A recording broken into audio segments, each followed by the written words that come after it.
Again, it just tells the story of it's the evil and the ugliness of people's hearts these days is everywhere.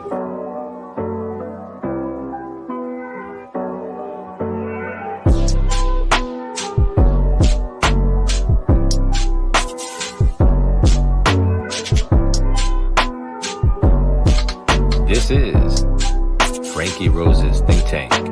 Here's your host, Frankie Rose. Hey guys, welcome to the Think Tank. Happy Saturday. Bright and early. Mexi, you should be sleeping, my friend. Hello, Dandy, Nicole, Tracy, Mexi. So I thought we would continue on with our look at the documents, the PowerPoint. Good morning, Pam. I thought we would finish looking at that PowerPoint just to keep familiarizing ourselves with this case because there is so many different players. Oh, yeah. She is, Tracy. Good morning, Carrie. You're on the ball, my friend.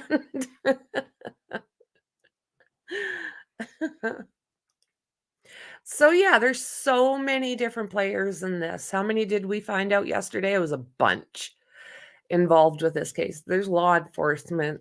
There is just your average plain Jane. Then it starts getting into higher up in the system.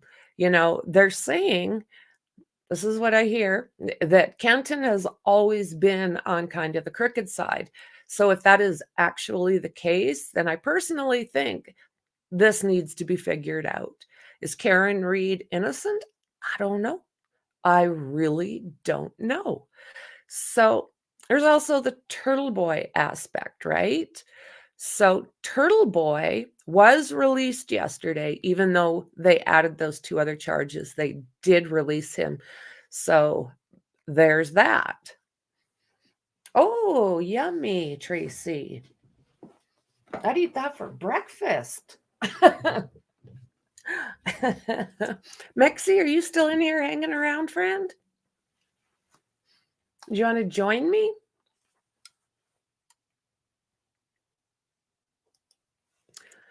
Yeah, I haven't heard anything along those lines. Have you? Like, I have not heard of any kind of change of venue at this point.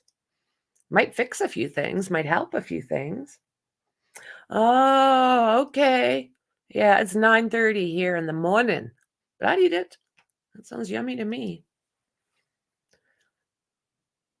So yeah, we'll take a look at those documents on that PowerPoint. I'll go through all those names again fast. I won't go through everything, but I'll just go through all the different people that are involved. I'll give out the names and then let's see, where do we get into after that? Like, ooh la. So there's who's who, and then we've got the witnesses, we've got the different documents, there's discovery, law enforcement. It's just again, this was done by Sleuthy Goosey. I'm not sure if she's got a YouTube channel, but I met her on Twitter, actually. I've met a lot of really, that's where I met Mom, actually, was Twitter originally. She was involved with it was a group of people that worked together on cases. Really, really organized they were. I don't know if that group is still together. I think sadly, one of the ladies may have passed away. So I don't know if they carried on or not. It's Flapjack 30 here. Oh, nice. Nice. So this document, yes, I agree. Justice worked out, and now Harmony has got as much justice as you can possibly get when you're 5 years old and your life is taken by your parent.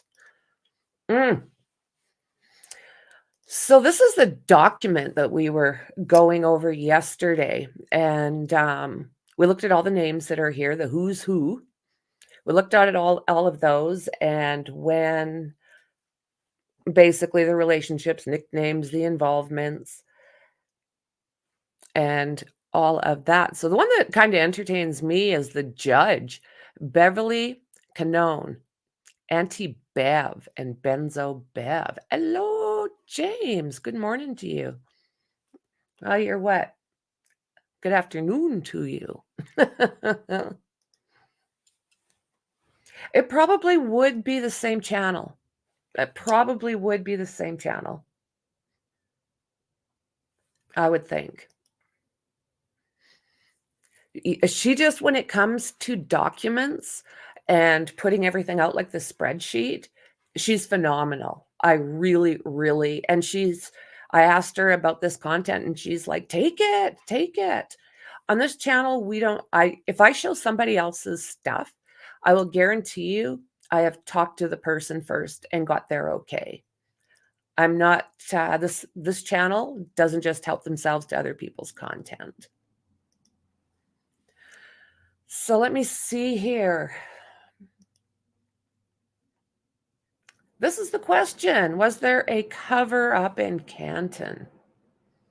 Wow. So this here is Karen Reed, and the other side is John, who was sadly unalived. John O'Keefe, sorry. And there is so many discrepancies as to how this actually happened. You know, the police are saying one thing and Karen is saying something totally different. And the house that they ended in after they did a little bit of pub hopping, they ended up with this group, and this is the house that the after party was at. So they're saying that Karen did not drop him off in front of the house. What she did was right in this area that we're looking at, that she backed over him, threw him 12 feet into the yard, right in here. And basically the injuries were to his face, and there's the arm that everybody's kind of talking about. I think it looks like dog bites. Not everybody agrees. And if those are dog bites, we'll meet Chloe, who is the family pet in the household, that they're saying is a possibility that John O'Keefe got beaten up in this house by cops friends, that type of thing, and was just thrown out in the yard. You know, maybe thinking that he was still alive, they'll throw him out and maybe he'll just leave. Well, he left, all right. So then we've got Turtle Boy, who just did 2 months in the Hooskow, 60 days. And he just got out yesterday. So his charges, his new ones, one is, I'm going to have to look at the new charges. He's got so many right now.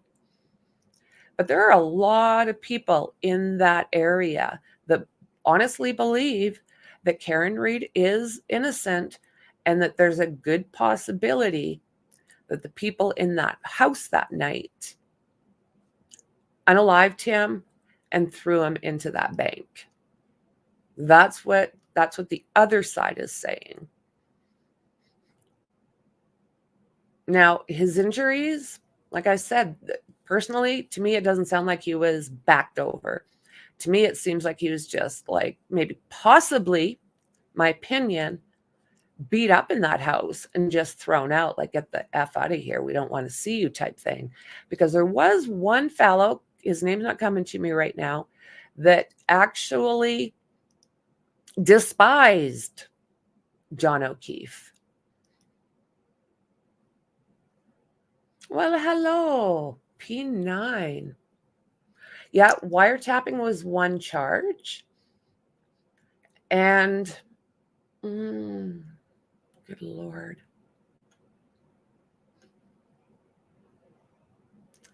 Wiretapping one charge, and the other one is, let me see if I can find that really quick.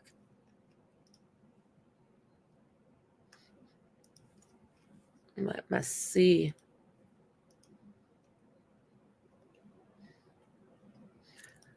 Okay. Turtle boy released from jail after being hit with new charges. Aiden Kearney was all set to be in court for a bail hearing on Friday. He pled not guilty to the charges stemming from an alleged assault back in September. I'm not sure why they do this, but let's go back here.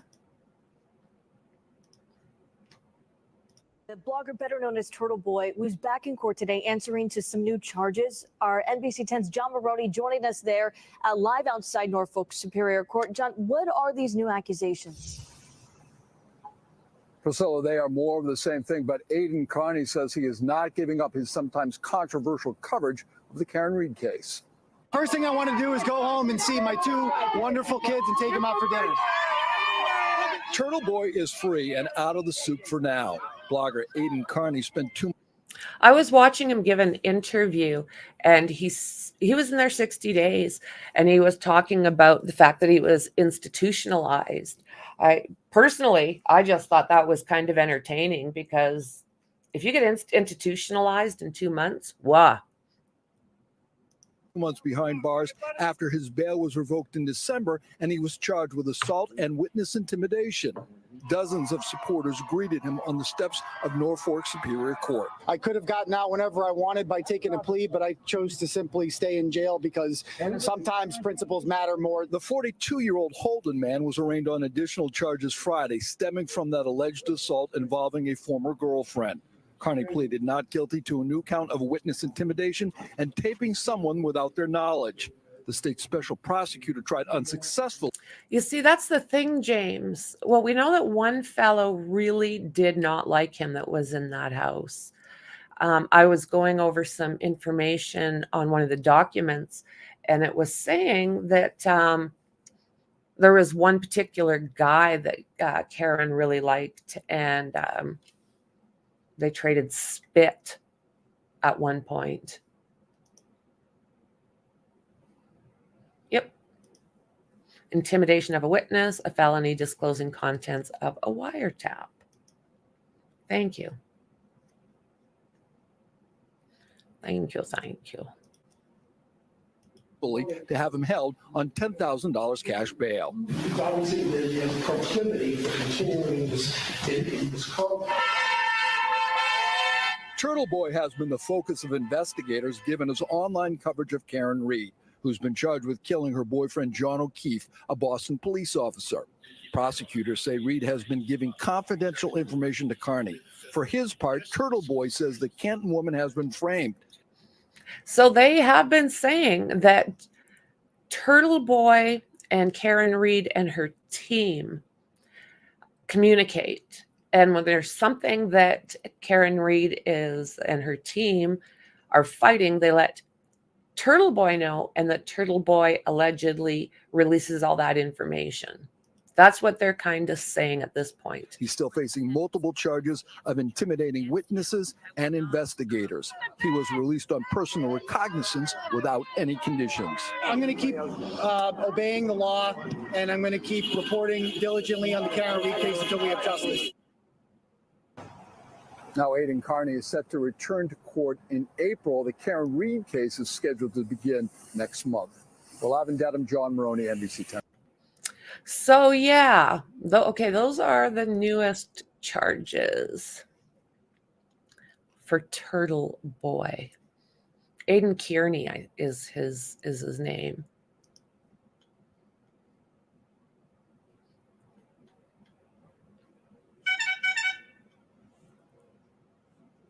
Yes, that's the thing. Honestly, P9, when I seen that, it's like, what? Okay, that's saying maybe you're a pussy. Good question. I don't know why that name was, I don't know why that choice.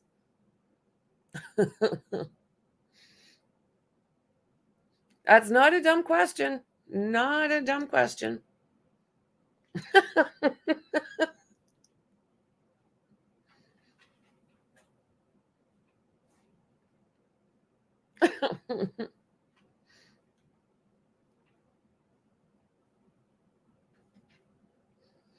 Yeah. Yeah, there's a lot going on with this case, you know? Maybe he likes water a lot. Yeah, I don't know. Quite the handle, though. P9. Hi. Okay, so what I'm going to do is I'm going to go through these names again really fast. I'll give the name and the relationship, and then we'll carry on. But just as a refresher, because there is so much. So it starts off with Adam Lally. His nickname is Lunchbox, and he is the attorney that's prosecuting Karen Reed. Alan Jackson is also an attorney, and he is defending Karen Reed. We've got Angel Kate, I'm not sure. Beverly Canone, this is the one that entertains me. Auntie Bev, Benzo Bev, who is the judge. Norfolk County Superior Court won't get off Karen's case, even though time's up. I guess she's been asked maybe to step down and is refusing by the sounds of things. Brian Albert is a Boston Police Department. He is the owner of 34 Fairview. And 34 Fairview is the house that all of this stuff happened. This here is the house on Fairview.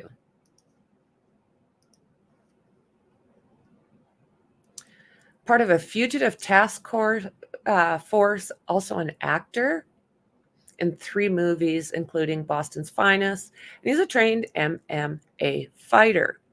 Very good then. Well, if he was punched out in this house, that's almost telling you, oh, there's his movies. A trained MMA fighter would be able to do this very, very fast. Just saying. So Brian Albert Jr. is the birthday boy, and he is the son of Nicole and Brian Albert. He had friends over the night John passed away for his birthday at the house at 34 Fairview.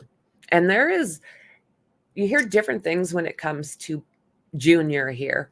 Some say he was at the house when this party went on, and others are saying he had left. So I haven't got some really clear clarification on where Junior was. So there's Brian Higgins. He goes by Higgins. He's a friend of John and Karen and the Alberts. He's an ATF agent. He was inside the 34 Fairview house the night that John passed away. He went to Canton Police Department at 1:30 a.m. to do paperwork. Alrighty. Brian Lucky Lowren, they call him Lucky, snowplow driver in the town of Canton. He plowed 34 Fairview and did not see a body at 2:30 a.m. Shortly after that, he's seen a Ford Edge parked in front of where John's body was later found. A Ford Edge. Brian Tully is Massachusetts State Police officer. Caitlin Albert is the daughter of Brian and Nicole Albert. Allegedly left the 34 Fairview 3 minutes before John O'Keefe arrived. Investigator for the Attorney General's office. He's friends with Katie McLaughlin, including Venmo, and she's the witness who claims Karen said, "I hit him, I hit him, I hit him." Isn't that interesting? The daughter of the people that own the house. Catherine Duty is the daughter of the town administrator. Charles Duty is the town administrator. Chloe, Brian and Nicole Albert's family German Shepherd.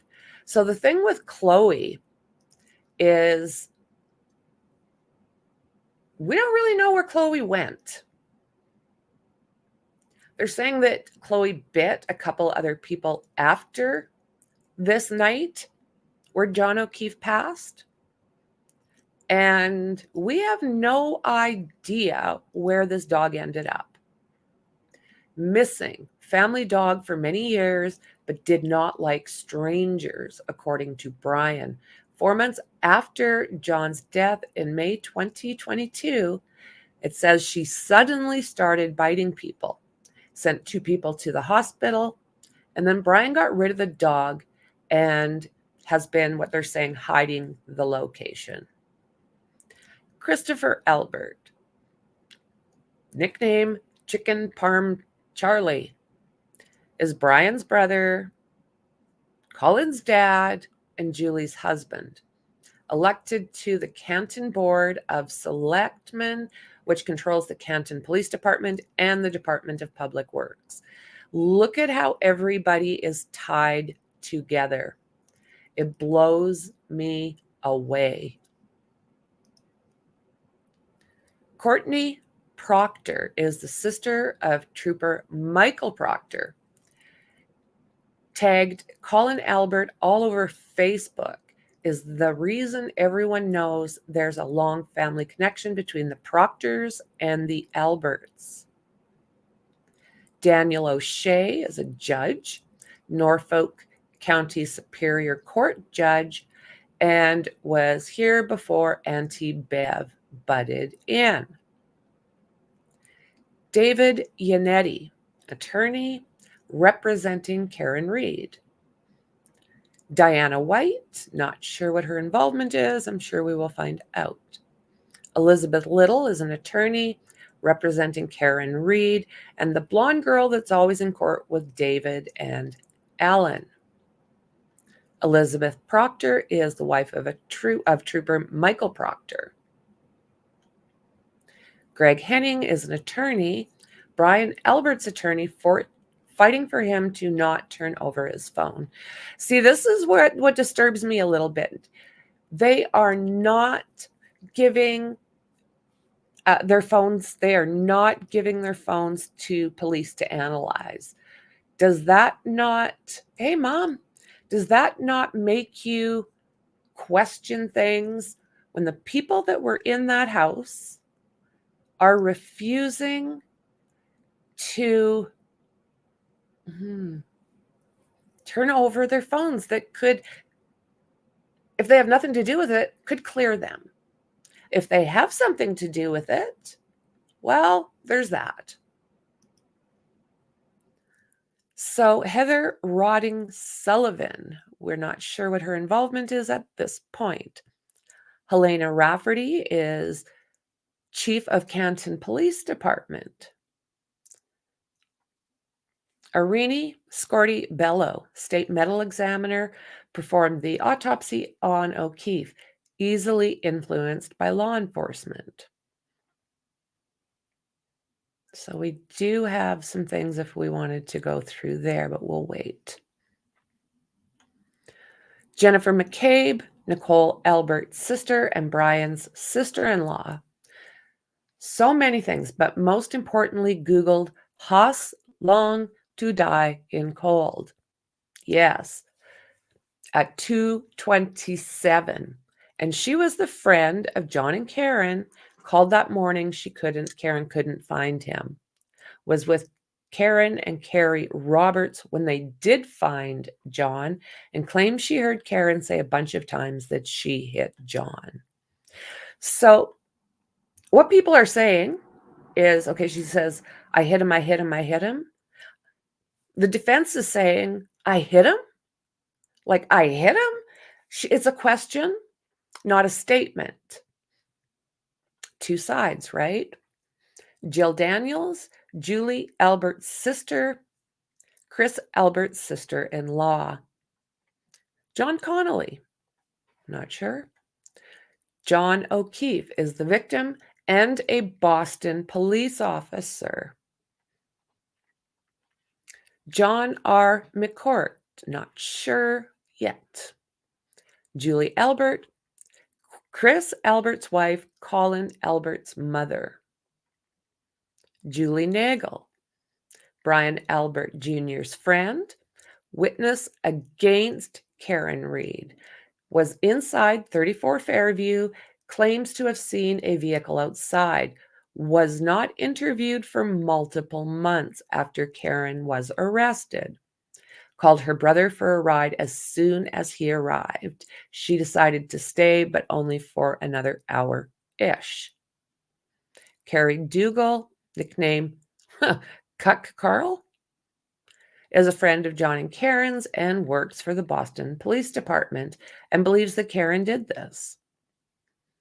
Karen Reed is John O'Keefe's girlfriend and is currently accused of his M. Katie Hyde is a phone data expert for the Commonwealth, performed other analysis on the phone, data done by Trooper Garino. Kate McLaughlin, not sure yet. Ken Berkowitz, former chief of Canton Police Department, randomly drove by a week after the crime and magically spotted pieces of Karen's taillight in the yard of 34 Fairview. Carrie Roberts is John's friend and was with Karen and Jennifer McCabe when they found John in the yard. Not present at 34 Fairview that we are aware of the night of his M. So again, this is sleuthy goosey that we get all this from. So there are personal opinions in here, which is fine. It's her document, but just know as I'm reading these that this is a lot of the things when it says this person did that and this person did that is another creator's absolute opinions. And any of us can be right or wrong. I don't mind. I think she's a great researcher personally. So we've got Kevin Albert, Uncle Kev, Brian Albert's brother, detective for Canton Police Department. A video John sent him and text logs between him and John were recently turned over in discovery. Aware of John calling and tipping off police to activity in his neighborhood. There you go. Kevin Reddington is an attorney, Jennifer McCabe's attorney, trying to prevent Jennifer from having her phone given over as well. So why? Why? Lisa Crescilio, we're not sure. Matthew McCabe, nicknamed Double D's. Not a cop, just Jennifer McCabe's husband. Seen tire tracks on the road from inside the house, supposedly showing a 3-point turn, but did not see John's big, unalive body at the V of the tracks. Not elusive enough in photos. Matt McCabe, okay. We've looked at him. Megan McCabe, Mellon, not sure. Michael Lank, not sure. Michael Lowren, not sure. Michael W. Morrissey is the Norfolk District Attorney. Michael Proctor, Massachusetts State Trooper and the lead investigator. Michael Trotta, Nicholas Garino's Massachusetts State Trooper, conducted the phone data extractions on various phones. Not an expert, acts like one, but either he does incomplete downloads or does not provide everything to the defense. Oh, he also did the phone extractions in the Walsh case and did the same in the Sandra Birchmort case. Wow. Nick Marathias, not sure. Nicole Albert, they call her Coco, married to Brian Albert, is a sister to Jennifer McCabe and one of the owners of 34 Fairview. Isn't it amazing? Like all of the people that are surrounding this case are some form of law enforcement. I mean, we know there's crooked cops out there all over the place. Now, is Canton worse than other places? I mean, it's possible, right? It's possible. Paul Gallagher, we're not sure. Paul O'Keefe is John O'Keefe's brother. Richard Green, certified computer forensic examiner, a defense witness, and performed forensic data analysis on the phone data from the state. Ryan Nagel, Sarah Livingston, and Sean Goad, we're not sure, no information. Sean McCabe is Matthew McCabe's brother, told Turtle Boy that they were going to bury his body at Auntie Bev's, this is the judge, seaside cottage. What? Well, what? Brutal people. So then we've got Stephen Mullaney, Stephen Scanlon, Steve Seraph, that we have no further information right now, Thomas W. Theodore, Tim Albert, I call him Fredo, the nobody of the family. Whoa. Relationship with Brian, Chris, Kevin Albert's brother. Then we've got Tom Beatty, Tom Kellier, and no further information at this point. Tristan Morris dating Caitlin Albert, Nicole and Brian's daughter. Supposedly picked Caitlin up from the house around midnight that night. And Yuri Buchanik, with no other information. So there is also the witnesses. I want to see.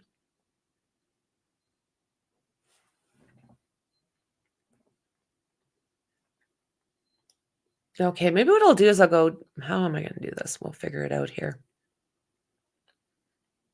I might just run it across like I have been. That might be the best way. Hola, guys.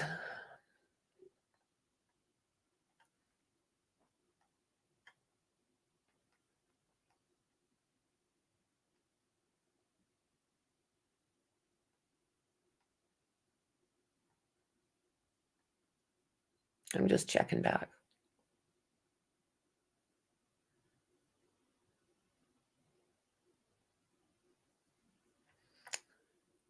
Okay, so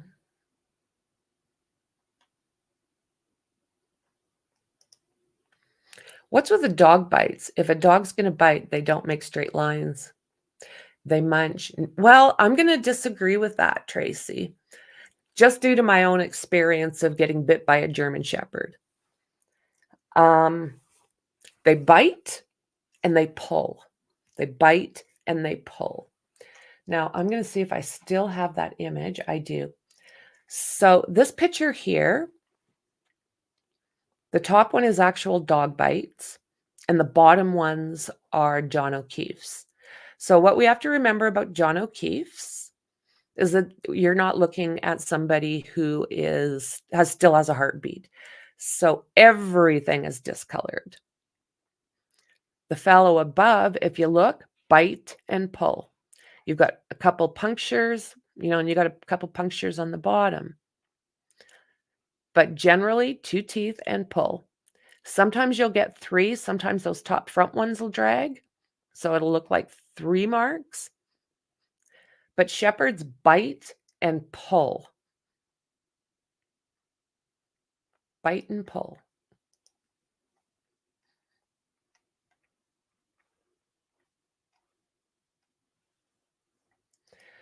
So would dog bites leave dog DNA in the wounds? So I talked to Mexi about this a little bit, and we have to remember that he was outside in the snow. And there is a possibility of some DNA going missing. We do not have the DNA from Chloe the shepherd that was in the house. The dog's gone. Yes, they could. They can match dogs to the injury, says a lot. Now the dog's gone. That's the thing. That is the thing.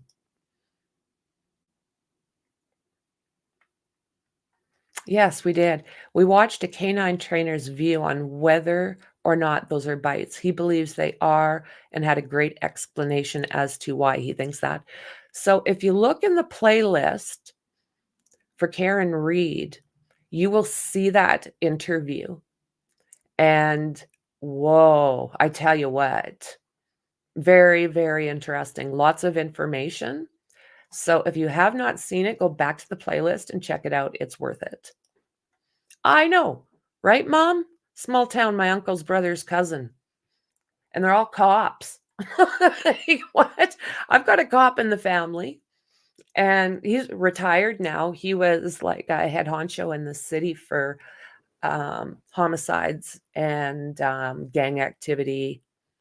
They were starting, he actually retired when they asked him and his team to go against the HA that were in the city. And he's like, yeah, I'm not taking my guys in to get deleted. And he retired.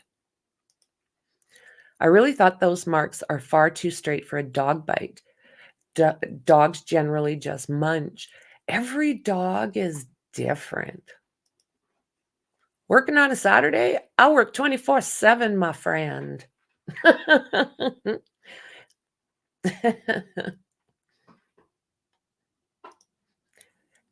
Dogs do munch, but they also pull. The bite, the victim is also that's it. You know, you got a dog that latches on. You're pulling that away. Dog's pulling this way and you're pulling that way. So you do get a line. Personal opinion. I'm not saying like, I'm not a dog bite expert, but if you look at that stream that I did, that's a dog bite expert. He trains police. He picks out male dogs for the most part, he said, to train them to be cop dogs. He trains the dogs how to bite, when to let go, and how to get them used to all the signals. He's a very, very accomplished individual. No, they're not. If they aren't dog bites, the injuries are consistent with being consistent with being hit by a blunt object, a car. No. Was the dog a police dog? No. It's possible she was a retired police dog, or it's also possible that they decided she wasn't trainable to do what they need to do. He did say in that live that he prefers not to have female dogs because they don't have really what it takes to get aggressive, learn to back off, get super aggressive, and then back off. So he prefers to have the male dogs. And he said that Chloe is very possibly one that just could not be trained. Garrett Wing was the canine trainer's name. Absolutely. Check him out. Like, Google him. In those in-house, or that woman heard I hit him, why not go out with him? Something's wrong. Something is wrong. Do you know that whole household did not go outside when the cops showed up and all of that activity in their house? They didn't come out. They didn't come out to see if it was their friend. They didn't come out to see what was happening in the front yard. I mean, can you imagine? You got lights, you got ambulances, you've got cops directly in front of your house. You don't go outside. Alrighty then.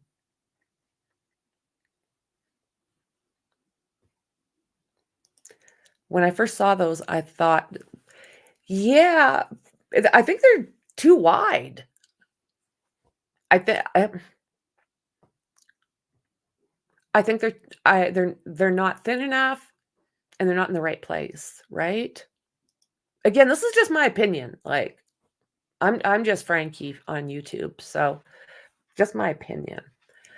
With dog bites, I've been bit a few times, so I'm not an expert, but I know what it feels like and looks like because of personal experiences. The Saint Bernard that bit me in the ass was like, what? He put the chase on me. I was running from like the dog that saves people. He took one chomp. He actually broke through my blue jeans and bit my butt and then went back home. But with that dog, it was chained up by path. Backyard was wide open and went on to a walking path around down a river, like a little walking path. So I was using it to go someplace. Now, all the kids after school, they would also use this path, and they teased this dog. The dog would get to the end and they would like tease it. I didn't tease the dog, but I happened to be the one that was there when that chain snapped. It's like all of a sudden this massive dog is after me. But yeah, the kids had been teasing it, so it was an expected thing, but couldn't it have been one of them that got bit?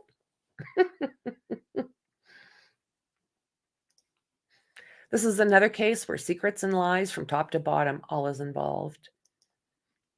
Yeah.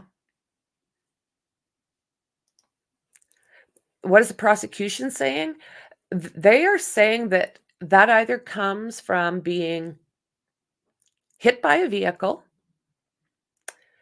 or it is from the cocktail glass that he allegedly was carrying.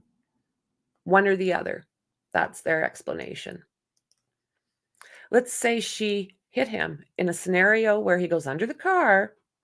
There would be taillight material there would be materials in the tires. If he was thrown 10 to 12 feet, how did he get the arm injuries? Do you know what? Exactly. Like, how did those injuries on the arm? That's not from being, no. The video on the trainer about a month ago, it's under Karen Reed in the live column. Thank you. There are so many questions, so many. When I first saw the arm injuries, I thought they looked like drag marks. I guess we'll wait and see what the experts say in court. Absolutely. But you know what it's going to be? Of course, there's going to be somebody on each side. So it's a matter of just figuring out which one you think is most likely being honest. No, not a trained. Yes, the dog is gone. No idea. No idea where Chloe is. And that was the family pet. Like, how do you just get rid of your pet? Did you ever look up the story about the deceased getting into it with his nephew of?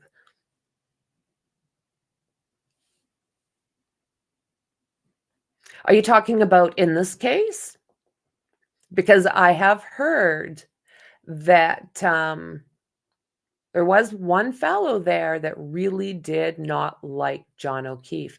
Is that the one you're speaking about, Tony? Yeah, you'd probably like it, James. You'd probably, it's interesting to see what that person has to say, that expert. If the people directly involved in law can't keep their stories straight, not much hope for witnesses. Well said. It is. It's very shady. The nephew showed up at the deceased home one night with a bunch of people and were partying on his front lawn. He told them to get out, and I guess there was some trouble over it.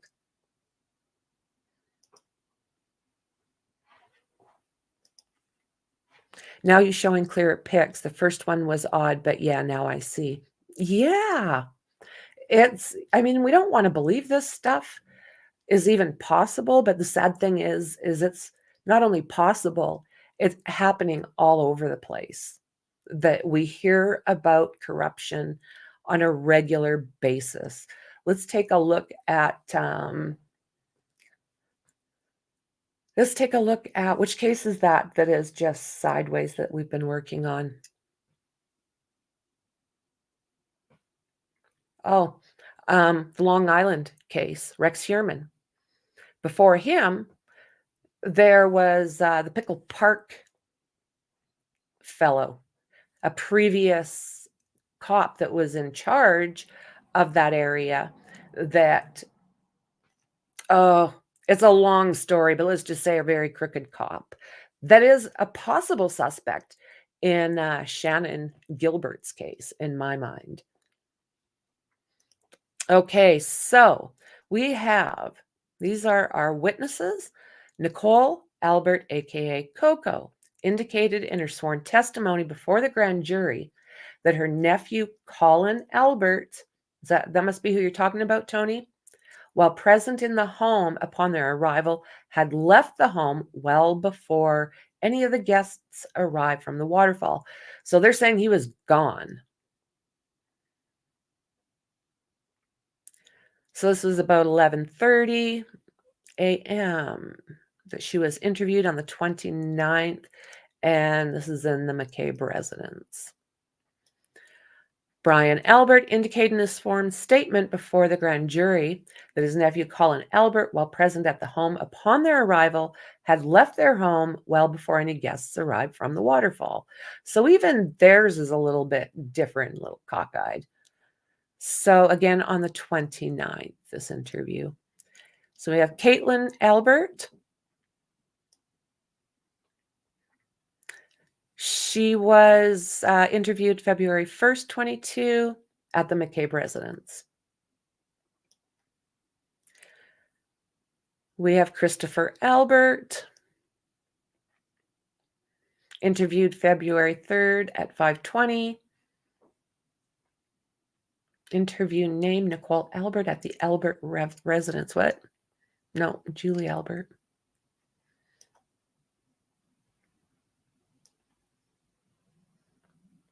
October 5th, 2022 at 11 a.m.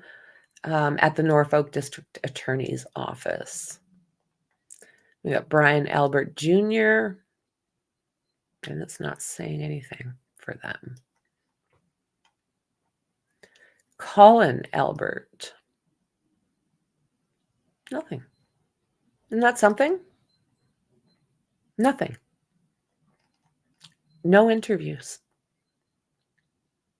No details provided.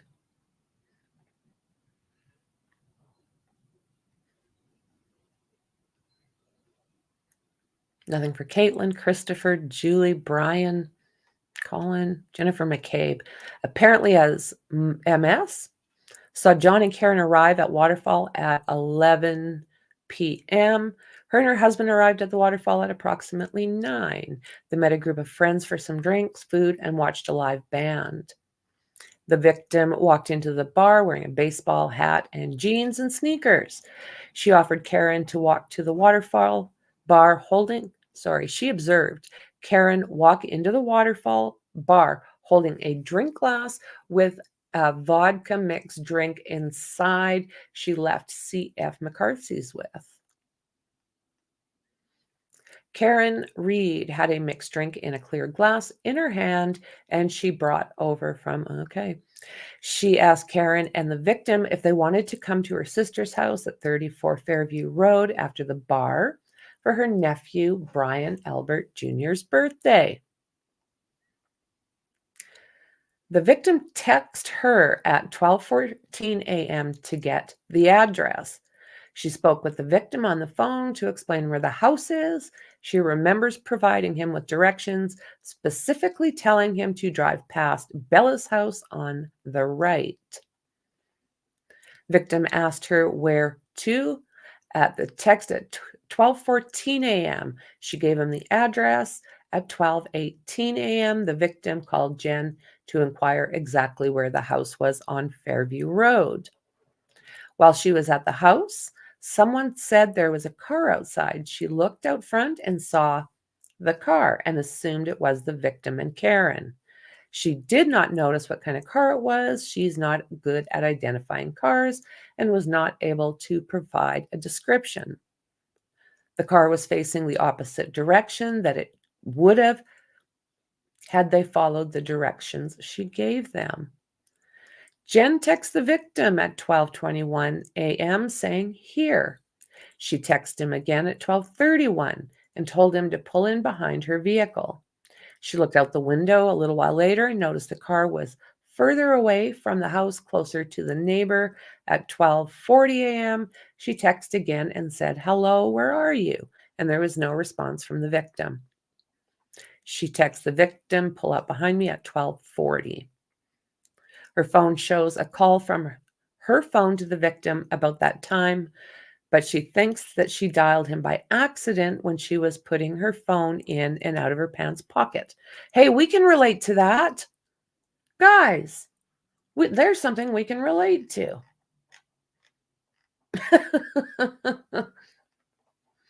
Oh, did I see Mexi in there somewhere? They could, but they're pretty deep. That's a good question. I don't think so. I don't think so. That's what I was thinking, yes, brainstorming like a pissed off woman with claws. They were deep, though. I got bit by a dog that looked like Lassie, and I love Lassie. That's right, there would be glass particles in the wounds, and there was no such thing.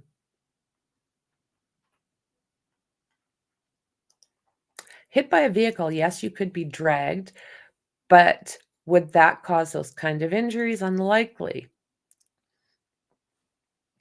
Well, no, that's your opinion about the dog bites. Doesn't mean you're wrong. If you see something different than you think we're seeing or what I'm seeing, that's just the way it works.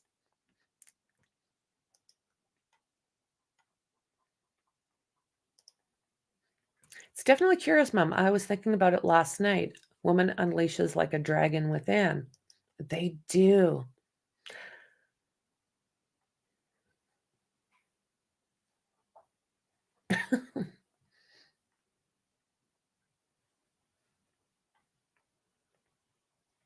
Yeah, that's right, Carrie. World is getting smaller and smaller due to technology. That's what they're saying, but the family still had ill will towards him. Yeah, it sounds like Colin for sure, right? Mafia cops in New York, 2 cops that worked with crime families. Of course. Yeah, I agree. I agree with some of the chat. This is weird. Something not quite right about this case. Intriguing to say the least. If it doesn't get thrown out or anything along those lines, I will absolutely be following this one. Like, absolutely, guys. There's too much. What? There's too much of that.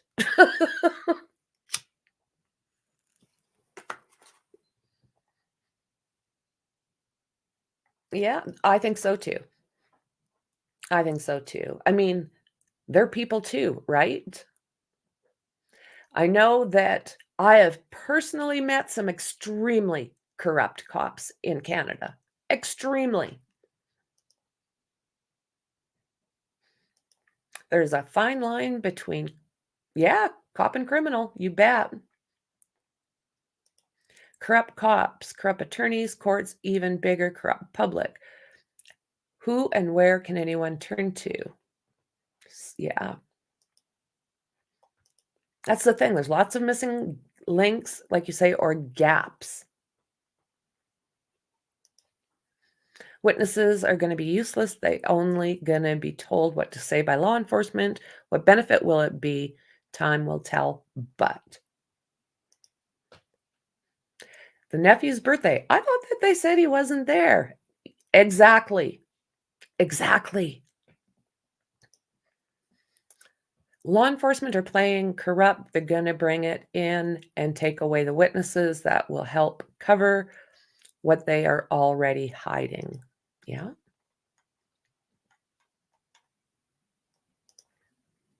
I think his phone tied him being there, Tony. Well, that's the thing. This is why they are not handing in their phones.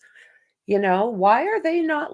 Everybody has given their phones over for the cops to review or for the defense to review with their experts, but they are not giving up their phones.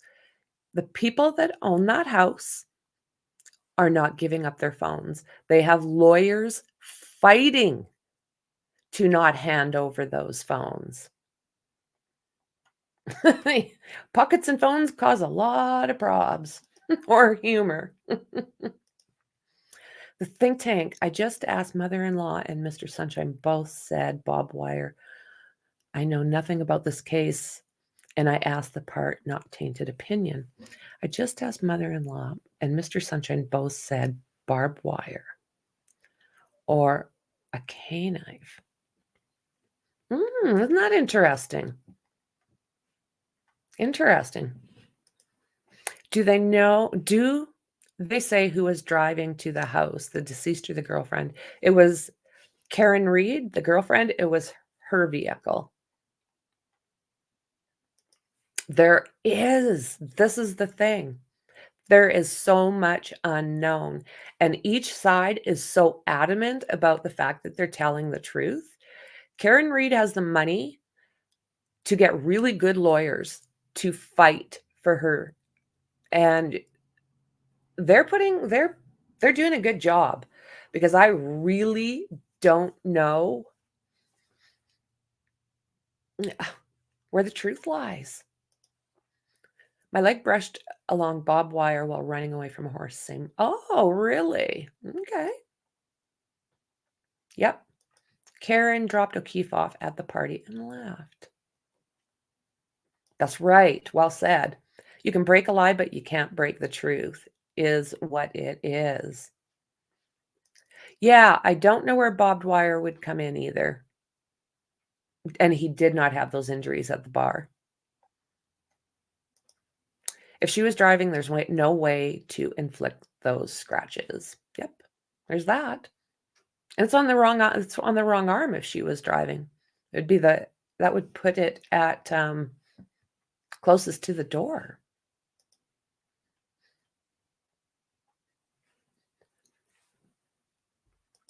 Okay, so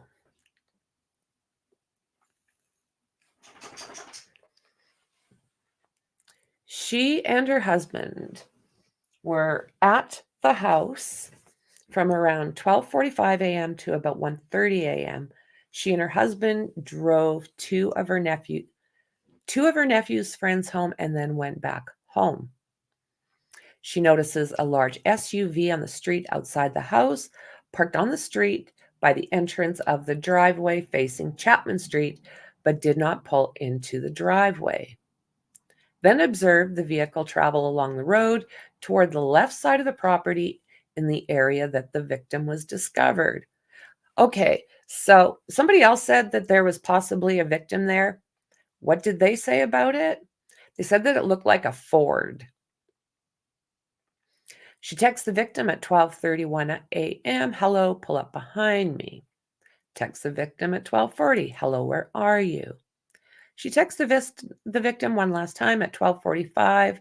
Hello, and observed the black SUV drive away, assuming him and Karen went home.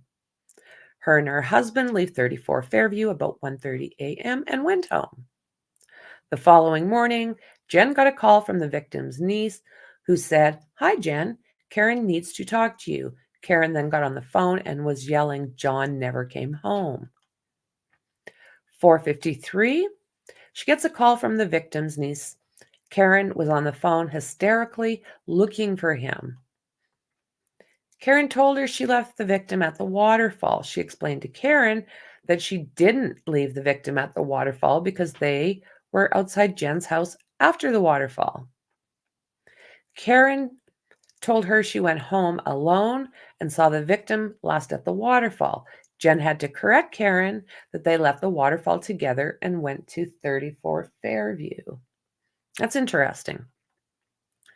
She thought perhaps the victim was with a friend, so she checked with Julie Albert to see if she had gone to their house. 5:46, Jen, Carrie, and Karen arrive at the victim's house. 5:53, the three leave the victim's house.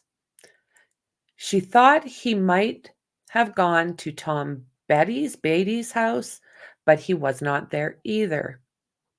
At some point while they were talking on the phone, Karen got in her car and started driving. Jen told Karen to come to her house on Country Lane and they will look for John together. 5:39 a.m. Karen arrives at Jen's house. Karen showed up at her house about 5:30 a.m. and Jen goes outside and started to drive Karen's car to the victim's house where they arrived at 5:45 a.m. Claims that while they were driving around looking for him, Karen said things like, "Could I have hit him? Look at the crack in my tail light. Look where the crack is." Carrie Roberts was going to meet them at the victim's house, claims that while she and Karen were driving to the victim's house, Karen stated, could I have hit him? Did I hit him?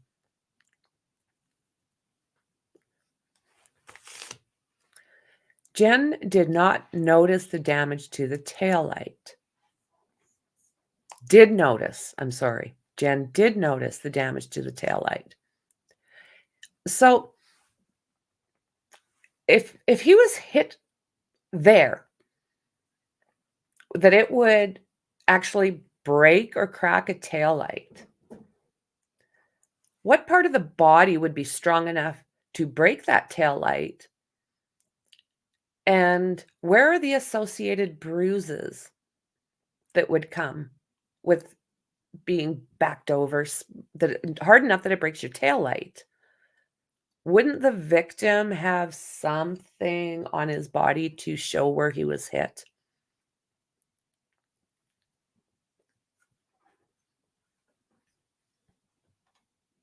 The victim was in the area of where Jen had last seen the vehicle the night prior on the lawn with a coating of about 6 inches of snow on him. I don't think so. I don't believe that. The victim was lying on his back and his phone was on the ground underneath him. So they said in one of the documents that, let me go back there.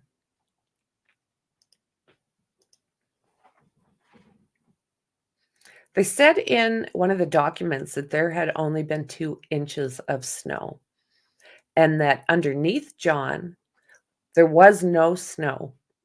So by the sounds of it, he was probably there once it started snowing, not there while there was snow on the ground.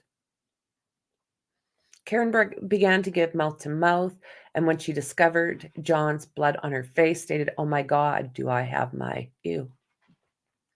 monthlies?" Karen was asking people if she had hit him and was told to sit in the car. Jen went over to the car. Karen had DNA all over her hands and face. Karen was holding her hands up and saying, "I have my menstrual." Jen told her it was not that, it was blood from doing CPR. Her and Karen prayed Our Father together, and Karen immediately yelled at Jen 2 times to Google, "How long do you have to be left outside to die from hypothermia?" She didn't think there were any issues between Karen and the victim and that they loved each other. One time Karen made a comment as if there were not any kids, they wouldn't have anything to fight over, and Jen told her that was perfectly normal. So there is the associated documents and links for all of this.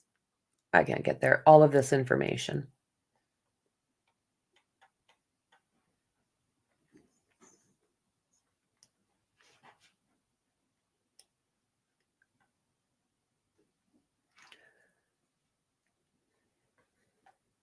Okay, so now we're at Sarah Levin's son.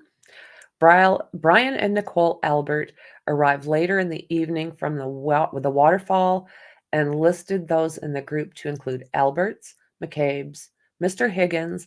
She recalled Jennifer McCabe saying someone else was coming, but the person never arrived. Matthew McCabe He observed from the front door a big SUV parked to the right of the house. Describing the SUV's positioning as initially parked in front of the house. Parked in front of the house. He looked out the front window and saw the same big SUV and moved to the other side of the property, approximately 15 to 20 feet. He observed tire tracks in the snow on the street in front of the house. He describes as a wave or a V shape. The tire tracks went from the curb to the front of Fairview towards the neighbor across the street and then back towards the curb. Consistent with making a 3-point turn, he did not see these prior to the black SUV arriving outside the house. Has known the victim for about 8 years. He and his wife arrived at the waterfall around 9 p.m.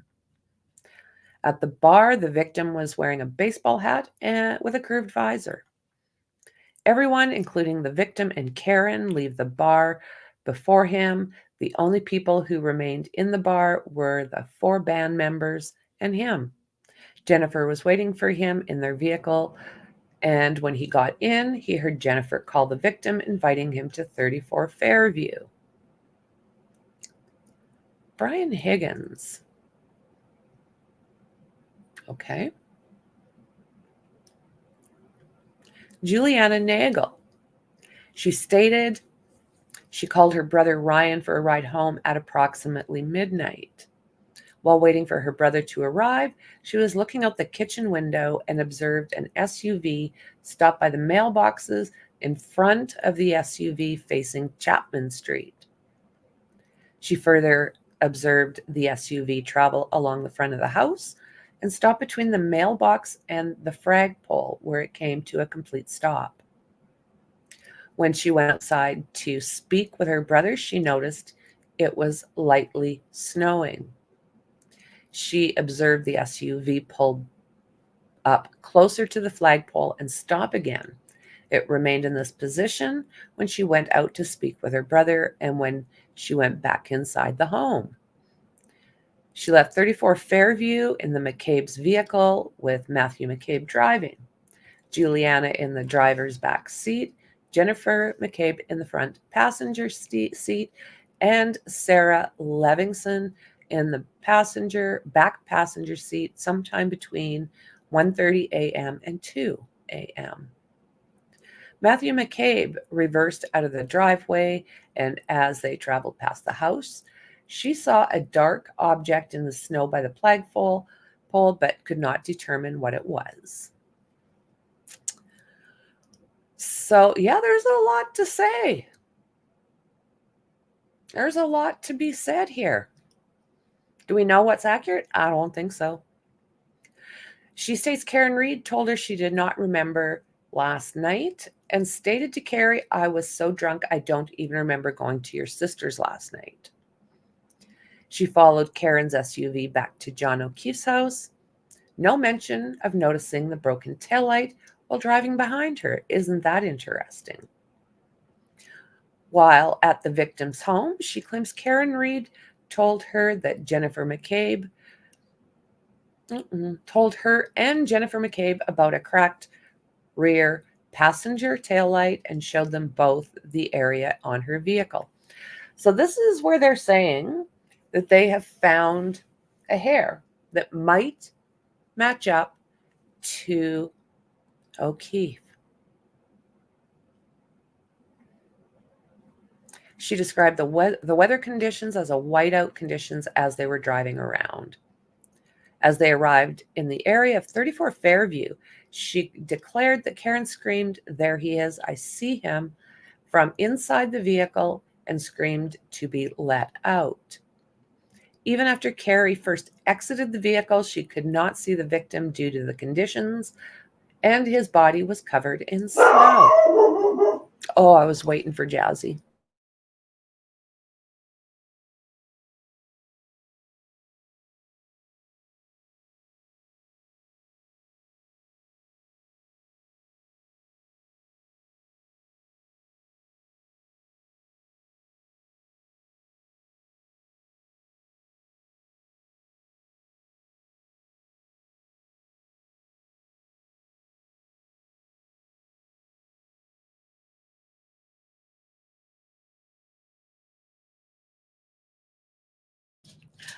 Always got to join the stream, don't you?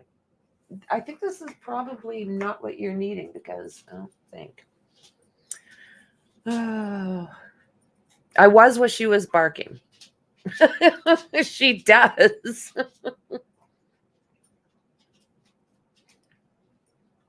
A couple of people have tested this theory, and not the easiest thing to do, and leave the type of marks that were on John O'Keefe, right? Yeah, when Jazzy starts, I mute myself out if I can, as soon as I get that first bark. She's like, Mom, what is this crap I'm listening to? Go get him, Mom, go get him. Standing here wagging her tail. She's gonna bark indignantly at me. You watch. So she stated that the body was approximately 12 feet from the road. She claims Karen repeatedly asked her and Jennifer McCabe and the officers and the paramedics, is he dead? Repeating it multiple times to each individual. You know, when you're in shock, yeah. She claims Karen Reed repeatedly asked her. We did that. She receives a call from Karen Reed stating that John did not come home. It was snowing and she was worried. Karen Reed stated her and John to her, John's dad, Carrie, I wonder if he's dead. It's snowing. He got hit by a plow. She claims Karen Reed grabbed her arm and asked her if they were really working on John or was he already dead. Well, you have to remember, she got out of that vehicle, went over there, and immediately laid her body across his to try and generate some heat and giving him mouth to mouth. So I think, you know, shock is a weird thing. If she did not do this, that's explained by shock. If she did do it, like the prosecution is saying, yeah, that's basically bad information. If she did do it, there's lots of people to say so at this point. She doesn't seem to be getting a lot of help from that house, which is what is concerning.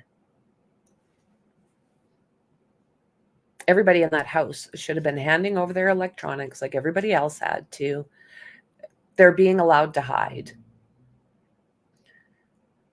Okay, so Ryan Nagel, he was contacted by his sister Julie for a ride home. Went to pick her up with his friend Richie, driving his gray Ford F-150. Ryan was in the passenger seat and his girlfriend Heather was in the back passenger compartment. They drove down Cedar Crest Road from the direction of Kennedy Elementary School. As they approached Fairview Road, headlights of a mid-sized SUV comes from the opposite direction on Cedar Crest. The truck yielded to the SUV, which turned right onto Fairview. The truck makes a left onto Fairview right behind them. Richie stopped the truck directly in front of the driveway of 34 Fairview. The black SUV stopped along the curb towards the left side of the property as you look at the home from the street.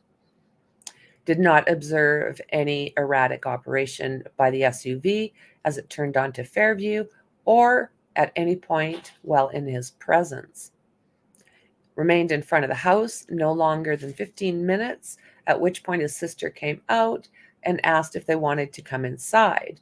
Ryan said no. Julie stated she wanted to stay a while longer and would spend the night at 34 Fairview.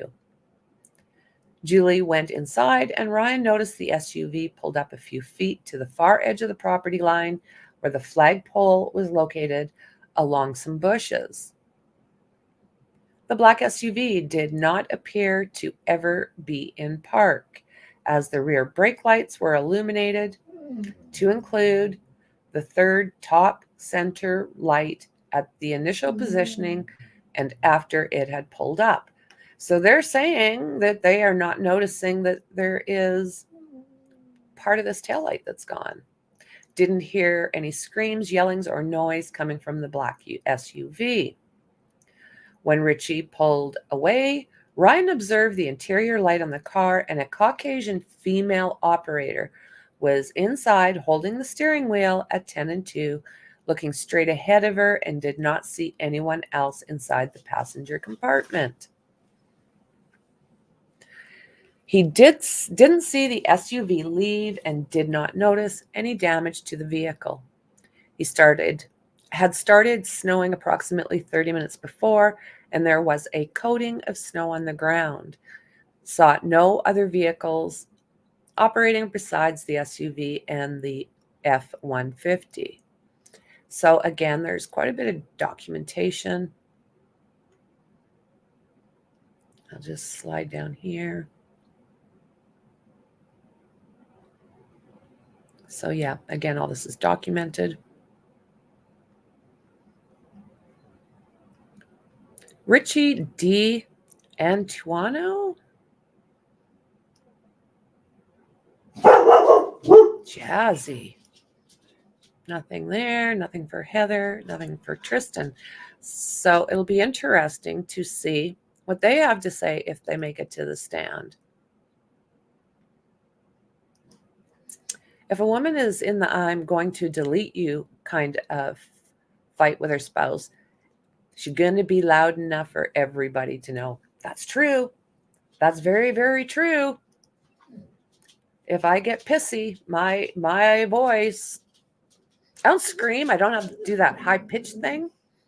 I get more like firm and loud. Yeah, she did not hear any argument that was alleged to have compelled Karen Reed to unalive him. Yeah. If it was intentional, she would have hit him from the front of the car. I know this from experience. Don't ask. But that's true. That's true. Jazzy had to come up for a cuddle. Is everything okay?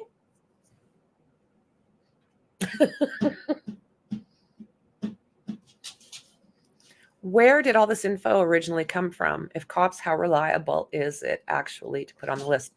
I'll slide back over there for you. It is all coming from very, very good sources. This is all Commonwealth's memorandum. These are interviews back into memorandums and Commonwealth's, let's see here, statement.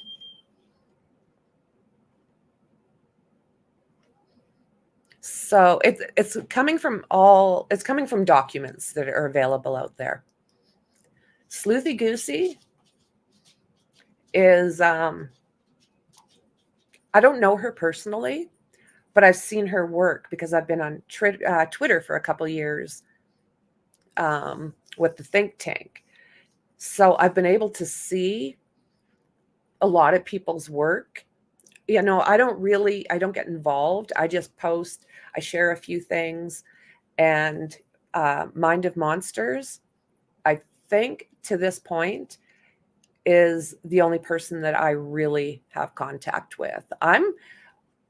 I stay away. I prefer to sit in the back and learn than to get involved, because a lot of this stuff turns into drama, and I don't like drama. Mom does not like drama. I have never seen Sleuthy Goosey in drama. I've seen her have people go at her, but I've never seen her return it. Does Reed have any violence at all in her past? Not that I have found. Not that I have found. She did text or phone him or yelled at him for an infidelity. Yes, she did. Oh, yeah. Mom says I'm all over Twitter, but I'm not drama. I didn't realize you were still in here, my friend. Yeah, it's just not worth it. I stay out of it. And Mind of Monsters, I mean, she is literally the only one that I work with. She is the only one that I've made friends with. I stay out of it, because if you get involved in that drama, you start hearing nothing but BS. You don't get into the facts, you get into emotional fights. And I'm not interested. I'm too old for that shite. Are you kidding me? She does not seem to be the psycho type girlfriend. Not that I have seen, Tony. Not that I've seen.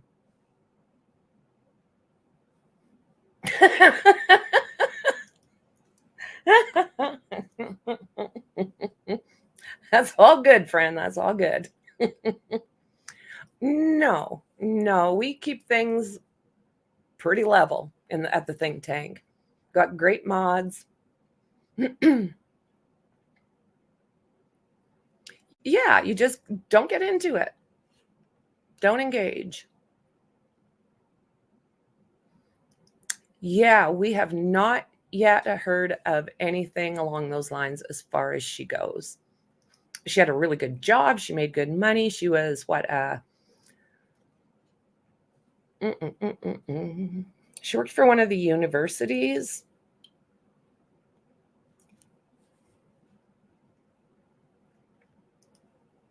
Yeah, stick to the topic and you're good. Okay, so Ryan Nagel. How far did we get? No damage. So we've got Richie, D'Antuono, nothing. Heather Maxon, nothing. Tristan Morris, nothing. Karen Reed. Okay. You guys, I am going to be 2 seconds.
All righty. Sorry, guys.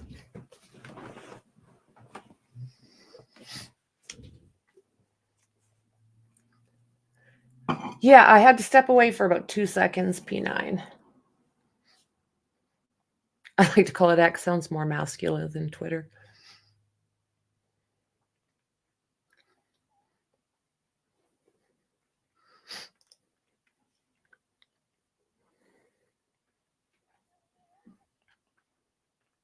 Yeah, that's both Mind of Monsters and myself. She actually hooked me up with them.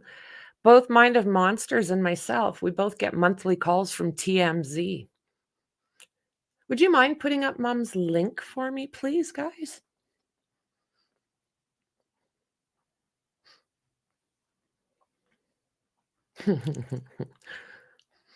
True enough.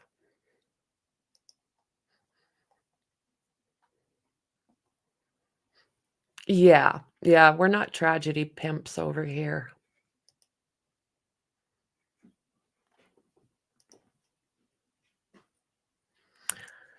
Yeah, I think both of us have our stuff from TMZ on there somewhere. Mom's probably more organized with that than I am.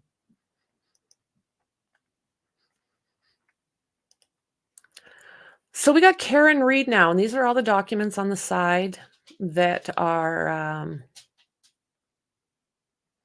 on the memorandum. And she gives a page number as well as the links. So Karen described the glassware she was drinking out as vase-like. She denied that she had taken any drink from one bar to the next. The defendant stated that she had dropped the victim at the house on Fairview and went home since she was having stomach issues at the previous bar. She dropped the victim off, made a 3-point turn on the street, and left. She did not see the victim enter the residence. She observed the broken taillight in the morning and didn't know how she had broken it. I have to see if I can find that video where it shows her backing up and bumping that other car. There's one that you do see the other car move. There was an obvious connection between those two cars. And that's where I think she probably broke it. She denied she had taken any drinks. She did a 3-point turn, broken taillight. When she discovered the victim the next morning, she observed him lying face up, snow on his legs, his eyes swollen, and blood coming from his nose and mouth. Now, don't forget, we have an MMA fighter in that house. We've also got a kid that was, well, they're saying he was gone, but he really did not like John. So I don't know. Why are all these injuries to his face? That's what I'd like to know. She attempted to contact the victim through the night, calling and texting him numerous times with no response. She stated they had had a verbal argument that morning over what Karen fed the victim's niece for breakfast. Okay, so Nicholas Kolakidis arrived at the waterfall at 9 p.m. following his daughter's high school basketball game. He had known John for 5 or 6 years and had met Karen a handful of times. Karina Kokot, oh my word, my tongue's not going to do it this time. Kotakias arrived at the waterfall about 9 p.m. following her daughter's high school basketball game. She also knew the victim for 5 or 6 years and had also met Karen Reed a handful of times. She observed Karen Reed drinking vodka soda cocktails. She recalled Karen Reed pushing quite a bit for Christopher Albert to go across the street after leaving the bar to keep the party while he made pies for everybody. Yeah. Pizza, I think, is what she's talking about when she says pies. She walked out with Jennifer McCabe and observed the victim, Karen Reed, walk out together and proceed to the left of the driveway and up Washington Street, where their vehicle was parked along the curb facing the waterfall.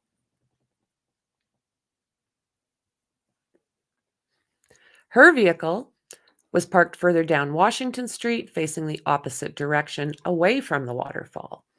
She observed Karen Reed walking towards the driver's side door of her black Lexus SUV.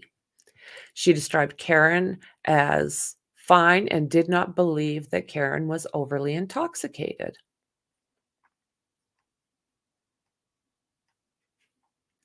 Katie McLaughlin, Canton firefighter assigned to Stage 1 when it was dispatched to 34 Fairview Road for a mail party in the snow, unresponsive.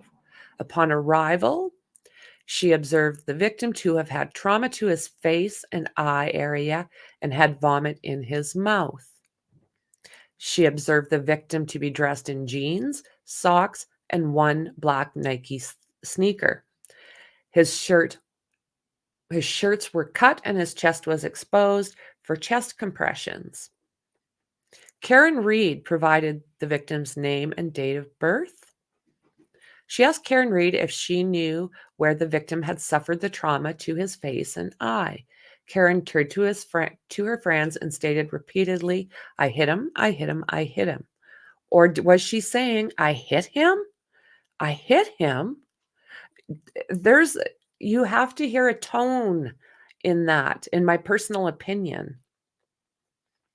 Dr. Irini Scordi-Bello, she observed several abrasions to the victim's right forearm, shoulder, 2 swollen black eyes, a small cut above the right eye, a cut to the left side of the nose, and approximately a 2-inch laceration to the back right of his head, and multiple skull fractures that resulted in bleeding of the brain. The victim's pancreas was dark red color, indicating hypothermia. This indicates hypothermia was a contributing factor to his death. The significant blunt force trauma injuries occurred prior to the victim becoming hypothermic, as evidenced by hemorrhaging in his pancreas and stomach. The victim arrived at the Good Samaritan Medical Center with a body temperature reading in the low 80s. Extensive injuries to his head likely rendered the victim incapacitated. Upon viewing the victim's injuries and her examination of the body, she observed no signs of the victim being involved in any kind of altercation or fight. Now, she's forgetting that he had scraped up knuckles. Like his knuckles looked like he'd been fighting. Testified that the victim had abrasions on his right arm and described the abrasions as scratches by a blunt object. Okay, we're going to look at that again. We're going to look at that. Scratches? Is this abrasions, scratches caused by a blunt object?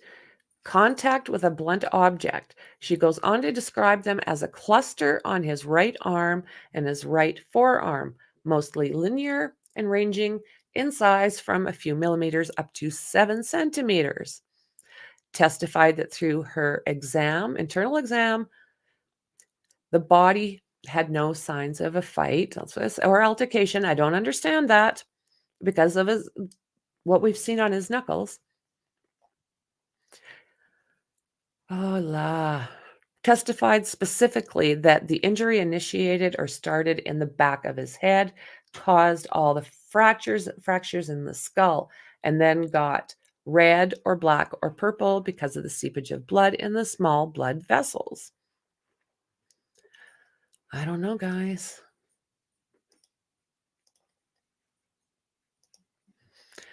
Dr. Renee Stonebridge works for the Office of the Medical Chief Examiner and completed the neuropathology report. Dr. Frank Sheridan filed an affidavit stating the victim's injuries are consistent with an animal claw, scratch, or push or bite mark from an animal. So those are the witnesses. And over here we do have, it all comes from, most of this information is coming from the memorandum, that document that we see right there.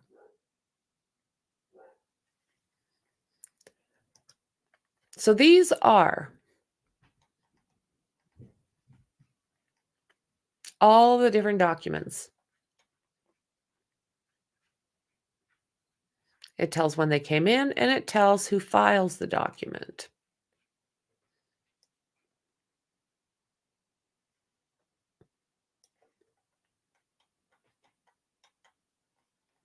So there are a lot of documents, friends. Look at them all. This is one hell of a case. Like, it just goes on. Look at that. From there,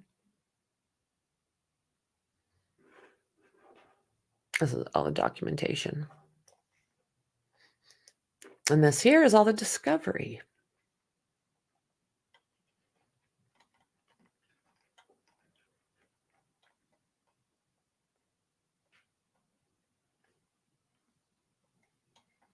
Look at it all.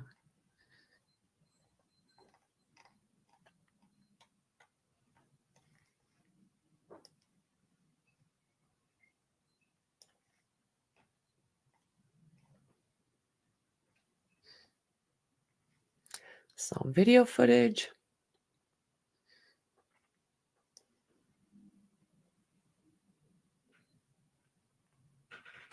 Proficiency testing records.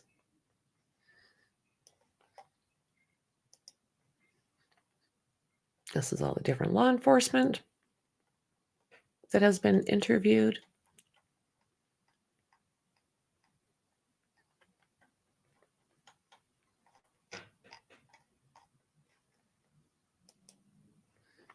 Letters from Morrissey.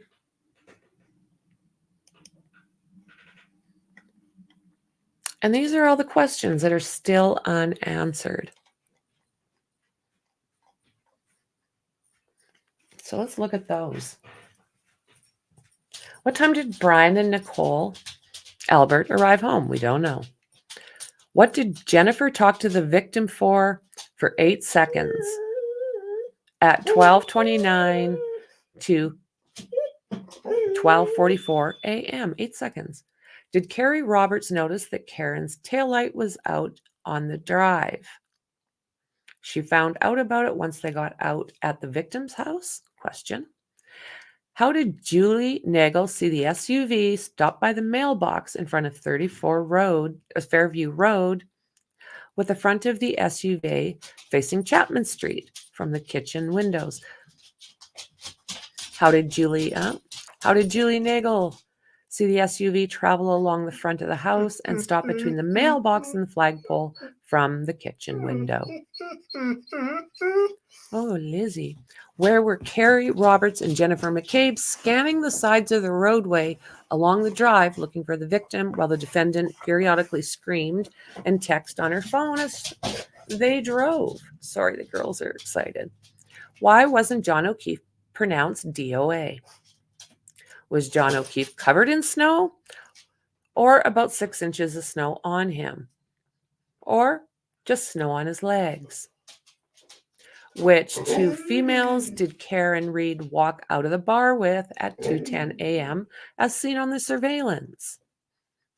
Did Karen Reed not drive past both the library and the temple on the way home after dropping John O'Keefe off at 34 Fairview? Why did Jennifer McCabe mention each text message she had with John O'Keefe that night early in the morning in great detail, but fail to mention all the calls she repeatedly made to him and subsequently deleted? How did these people see Karen's black SUV, but no one mentions the F-150 or Caitlin's Albert's boyfriend's vehicle when they picked her up at 12:15? From the time she pulled up to the time she pulled away, when Jennifer McCabe saw her do so at 12:45. Someone's eyes were on her vehicle rather than it be, let me see, from the time she pulled up to the time she pulled away, when Jennifer McCabe saw her do so at 12:45. And no one's seen her hit John.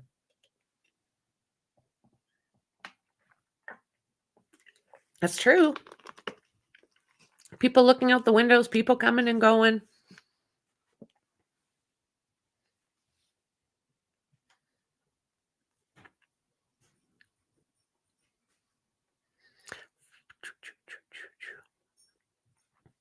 Why would Jennifer McCabe tell Sarah Levinson that oh my word, she was expecting someone else to show up and not tell Nicole or Brian Albert the same since their house she was invited?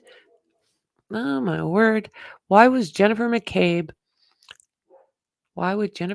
tell Sarah Levinson that she was expecting someone else to show up but not tell Nicole and Brian Albert since it was their house? In their initial theory, when they arrived to the scene, was that John O'Keefe was hit by a car or supposedly an individual. Why did they collect 6 cups of blood samples? This would have been done to identify not the victim's blood, but the perp's blood. Jennifer McCabe saw the passenger side door to the SUV open, but did she see John?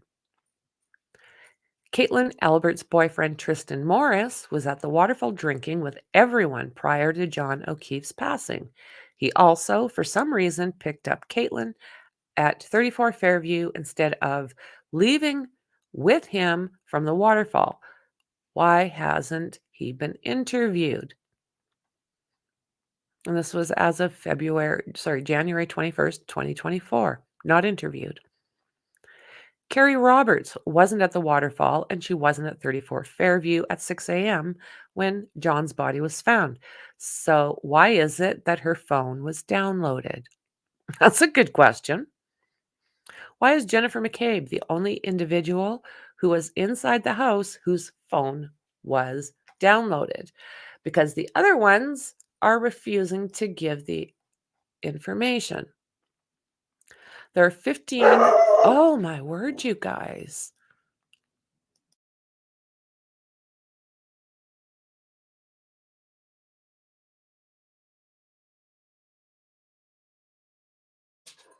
Sorry, guys, she's giving me the run.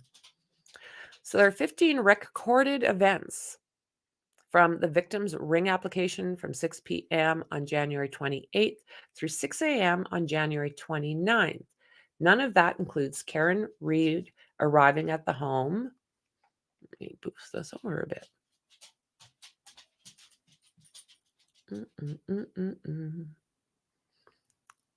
It's not letting me. Lordy of Lordy. Nope. That means it also does not have a record of any of the activities Jennifer McCabe mentions, such as them arriving at the victim's house at 5:45 and Karen Reed showing her and Carrie. Is not letting me bump over there nicely, guys.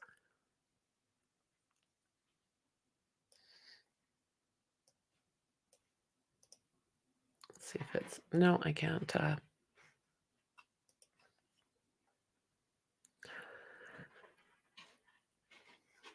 I'm getting cut off. Trooper received a search warrant, the defendant's Verizon cell phone records, and Lieutenant Brian Tully of the Massachusetts State Police used for various periods of time. The Commonwealth has lawful authority to pursuant to a February 2nd, 2022 search warrant to examine contents of the defendant's phone. So they just did this, right? They just did this because they were wanting to know if Karen and her team are talking to Turtle Boy. And I don't have the answer to that.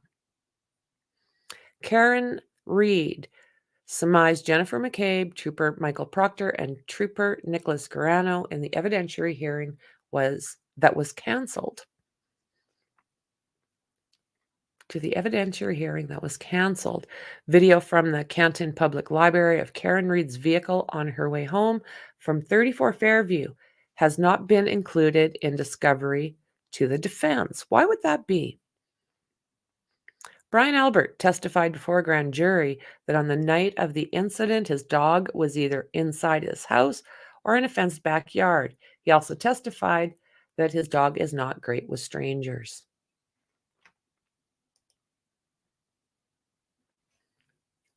And this is all of the communications. Look at all the stuff that was going on. Isn't that something? This is everything that was going on that night. All these people And not all of them have had their phones analyzed. Look at them.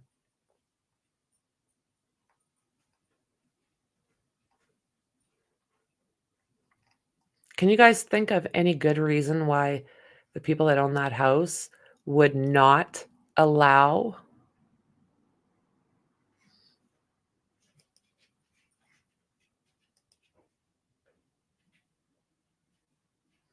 them to take the information off their phones?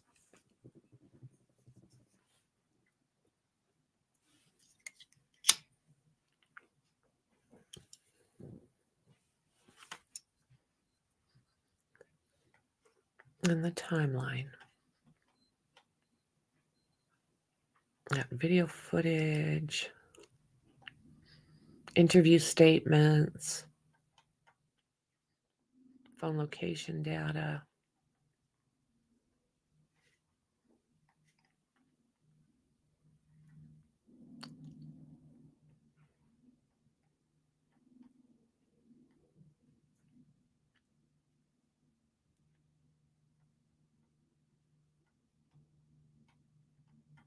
There is so much, you guys. So we won't go through absolutely everything detail by detail, just plainly because it will take us forever. So I have been, oh my word, we got a helicopter going outside and she's gone batshit crazy.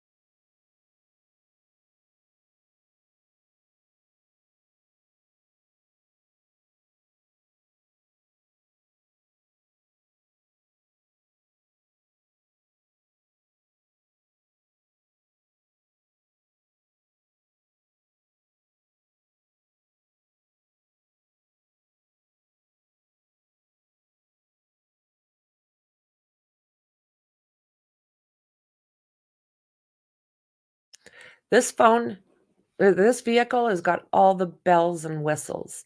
So we will start on page 11. That's basically where we left off the other day.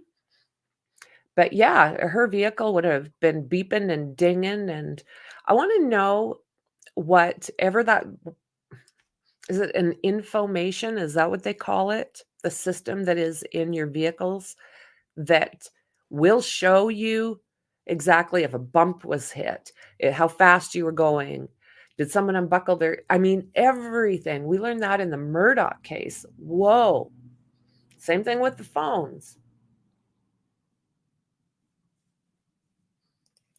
Why was he asked about his dog? Yeah, if they are not thinking that there are dog bites, why were they wanting that? Why did they get rid of Chloe? Like, who does that? A warning sound of yes. Yeah, all of that. Yeah. Yeah, it boggles my mind. Yep. It's true. Well said. They are either involved or do other crimes that they don't want to turn their phones over. Honestly, I would not do it either without a court order. A larger vehicle have warning sounds if anyone to close it. Yeah, she's got like a top of the line Lexus. She's got every little bell, whistle, dingling thing that everything. She's got, it's a high-end car. Very high-end car. All the bells and whistles. If they can pinpoint when that taillight was actually broken, it might shed more light. Absolutely. When she was backing out, I think she was at John's house when she backed up and bumped that vehicle. And honestly, to me, I can see that breaking the tail light more than I can see backing into somebody.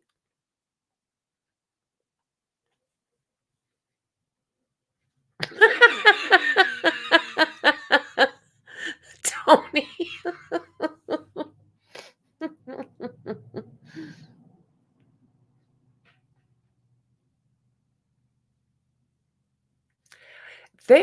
That's the thing, like, this car it's going to tell a story. That's a great idea, Mom.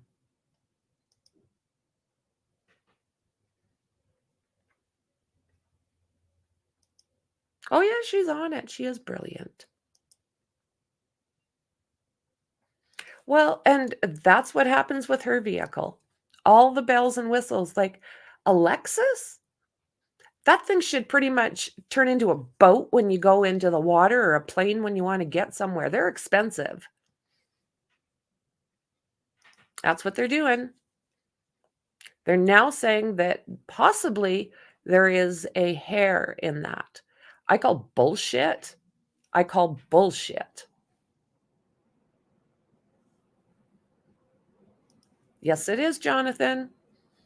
I mean, anything that I've learned about people getting hit by vehicles, it's the legs, the top end of the legs, the lower, that's where they get hit. That's if you stand behind your vehicle, look where that bumper is, right? Look where that bumper is and where it lines up with us. So why is there none of that damage? Why don't we see that? That's right. Exactly. The taillight isn't going to be only point of impact with someone John's size. That's right. And even if it was since it broke, he would have went through and into the body panel, right?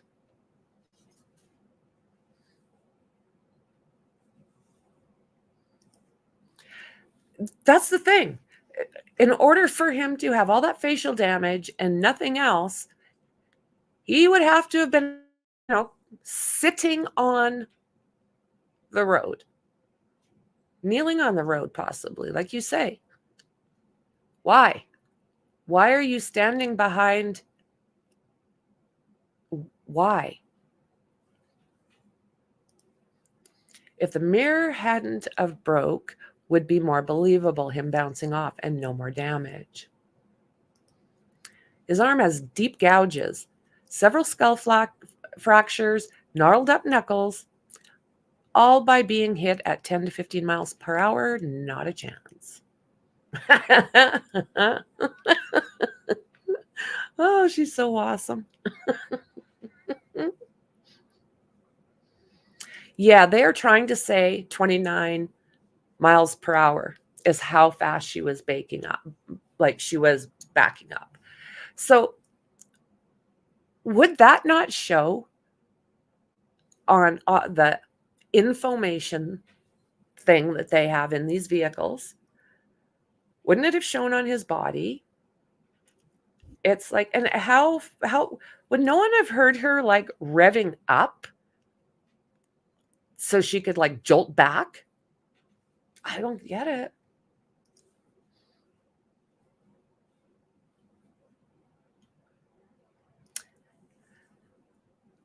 Always that.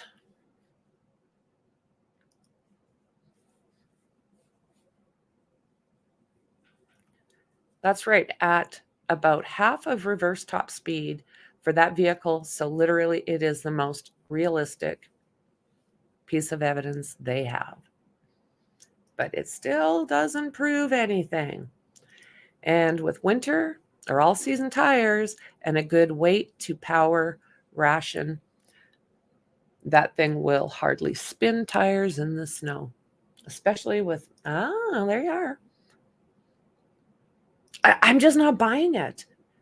You know, I'm just not buying it. And it's not for any other reason, but I'm following my experiences and what have you through life, like we all do.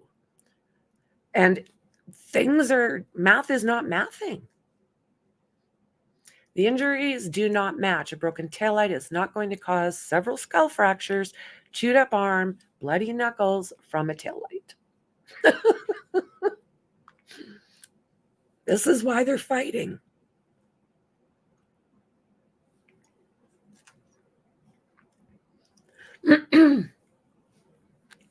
Mom will come back with a ish ton of info. Nothing adds up or makes her look guilty. Well, this is why there is such an ish show going on in Canton right now. Nothing is adding up.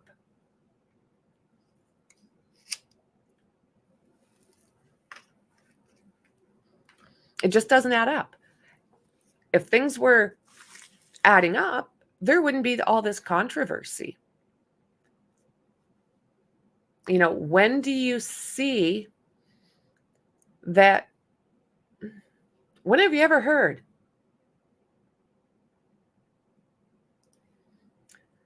Okay, per the head mechanic at Orlando Lexus, no sensor on the taillight. So if broken, but it comes factory with all backup cam if car is in reverse.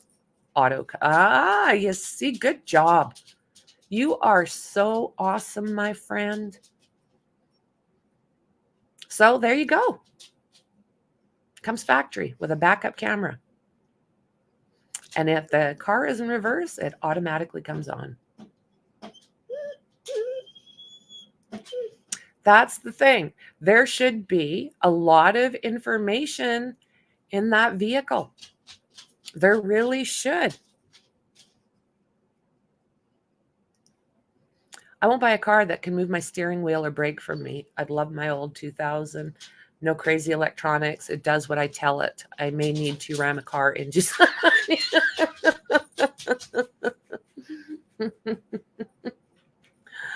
It's just a mess, guys. So March 12th is when this trial is supposed to be starting. It's going to be an interesting one. I personally don't want to miss it. I hope you guys feel the same. Okay, I'm going to go close my back door. I'll be right back.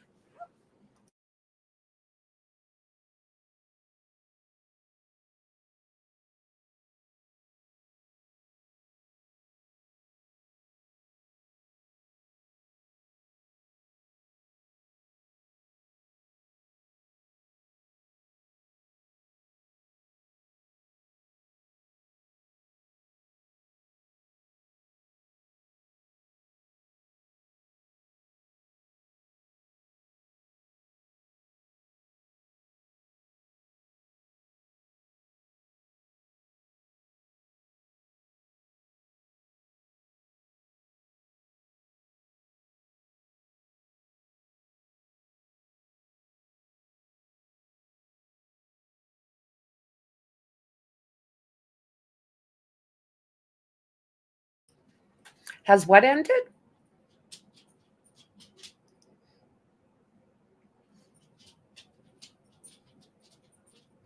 He was a little confused, but very helpful.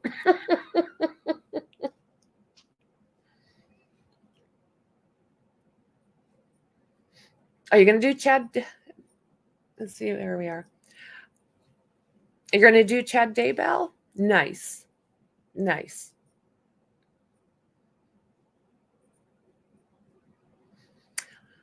Okay, so let's go through this.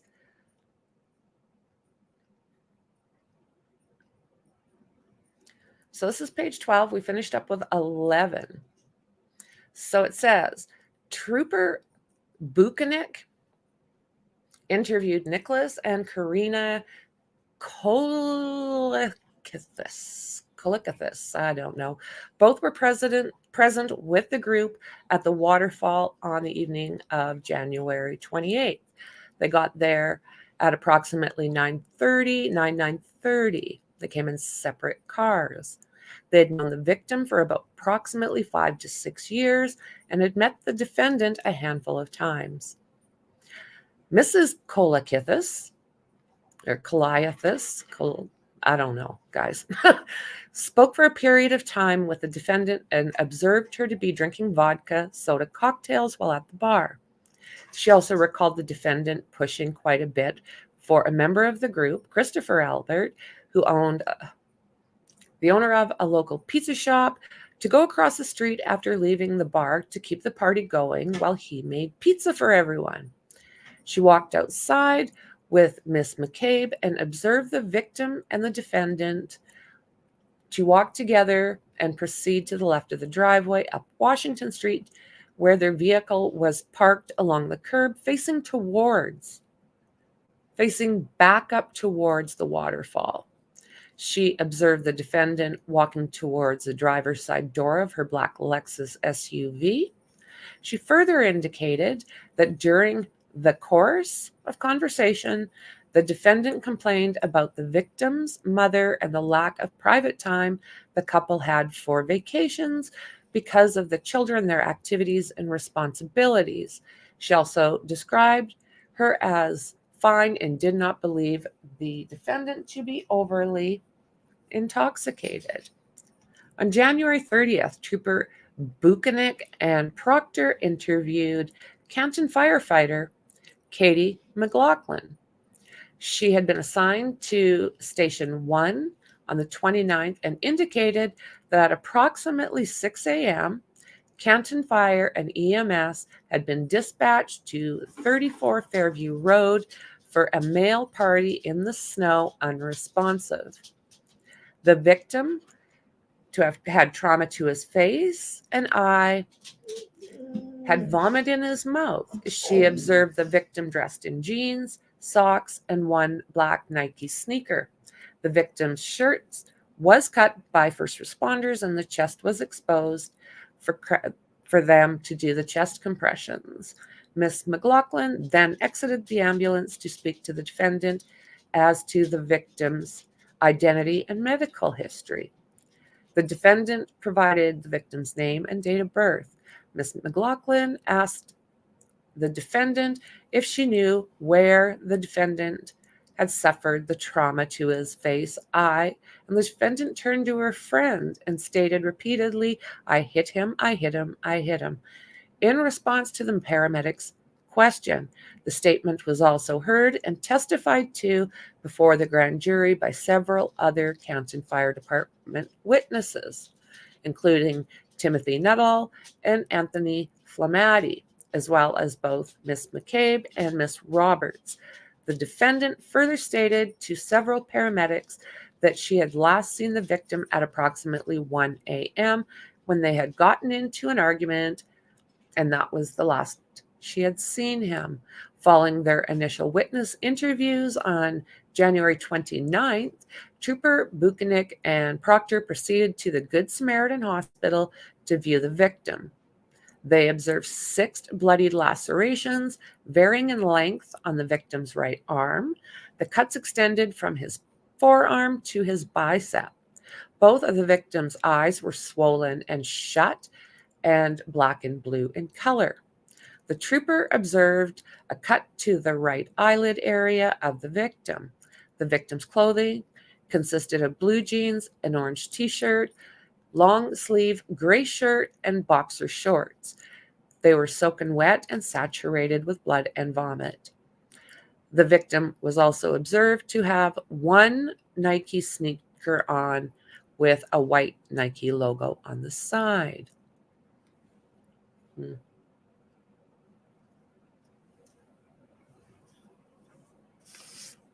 I don't know.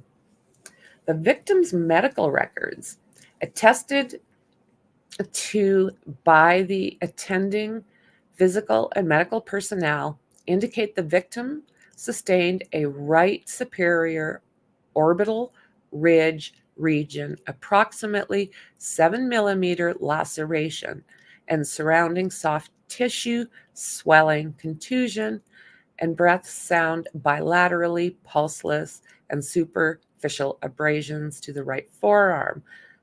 The time of the victim's noted death was at 7:50 a.m. So this is when he was brought in and when they determined him to be deceased.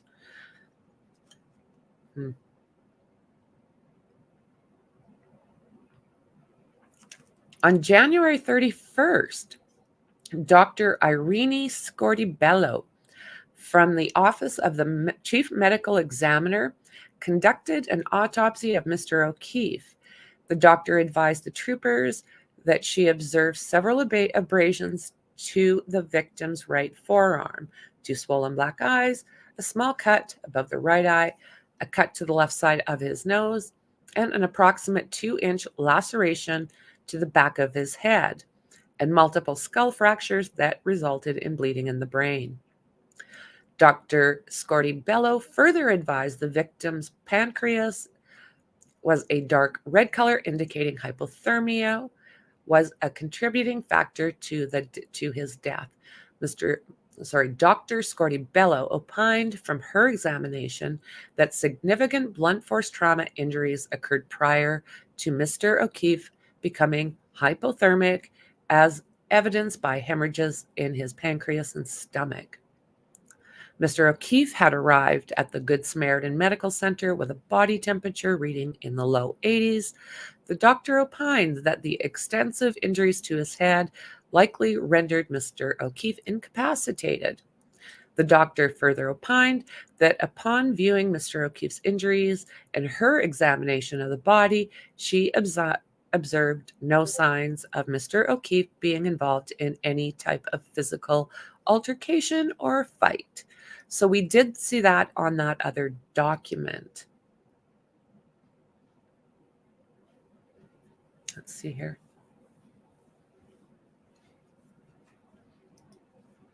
Hello, hello, hello. Tracy. I know where you're going with that, friend.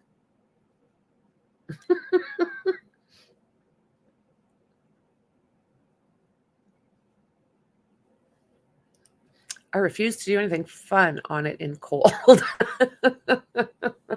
Yeah. Oh, my word.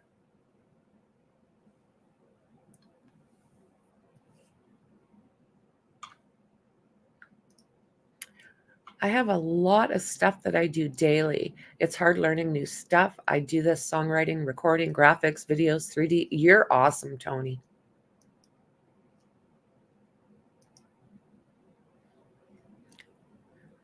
Camera should add 60 to 80, and turbo is about 160, going to be pushing 500. Oh, your vehicle. There we go.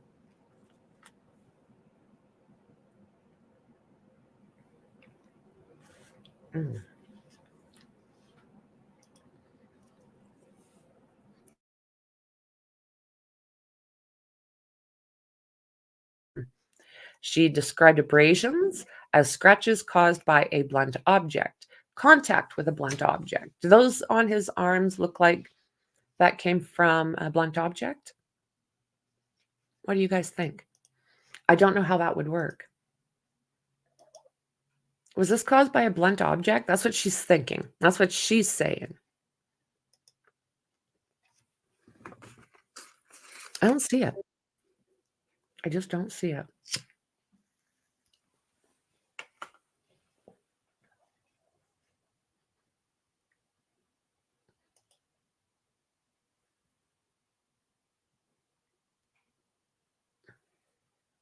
I'm just trying to see.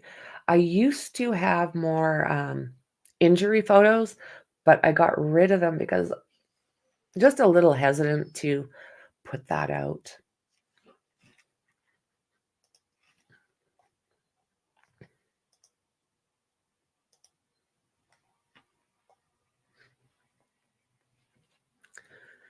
So she described them as a cluster of them on his right upper arm and his right forearm, mostly linear and ranging in size from a few millimeters to about 7 centimeters. And she's also saying she observed no signs of an altercation or a fight. She must not have looked at his hands. The doctor also testified extensively to the injuries or swelling of the victim's eyes. She's saying from her examination of the victim, both internal and external, that the bleeding and subsequent swelling around his eyes were related to a very small fracture in the skull. Specifically, that the injury initiated or started in the back of the head, caused by all the skull fractures, and then the eyes got red or black or purple.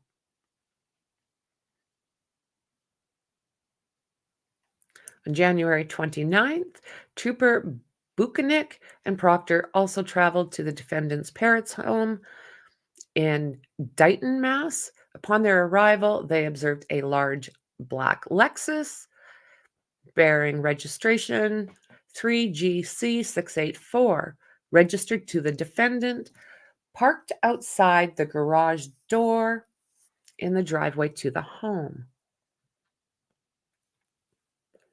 The troopers observed the right rear passenger side taillight to be shattered and a large red piece of plastic to be missing from the taillight. She had met the victim at C.F. McCarthy's bar in Canton at approximately 9 p.m. The victim had been there with friends prior to her arrival.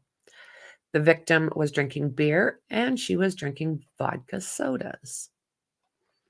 The glassware that Karen was drinking out of is described as vase style, but Karen denied that she had taken any drink from one bar to the next. She said that they were at the waterfall for approximately an hour. During that time, there was no arguments amongst anyone present there. Leaving the waterfall, she stated that they were invited to a house on Fairview Road.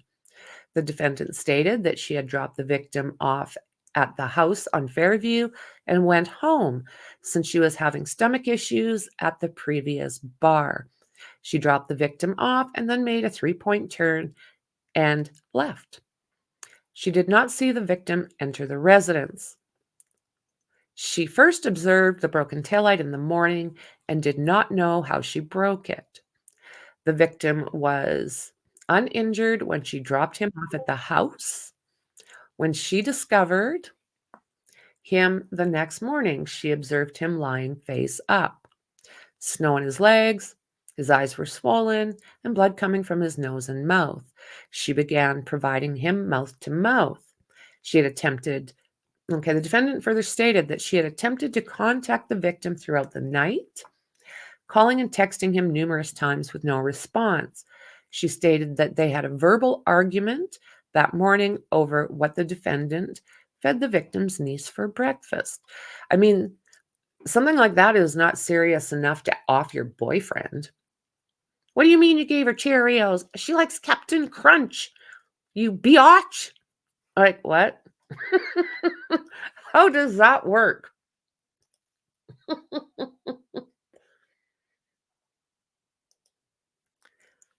And it was hitting him in different spots. If you're fighting, the blunt force will be at different levels. And if you're putting your arm up, your hands may not get damaged.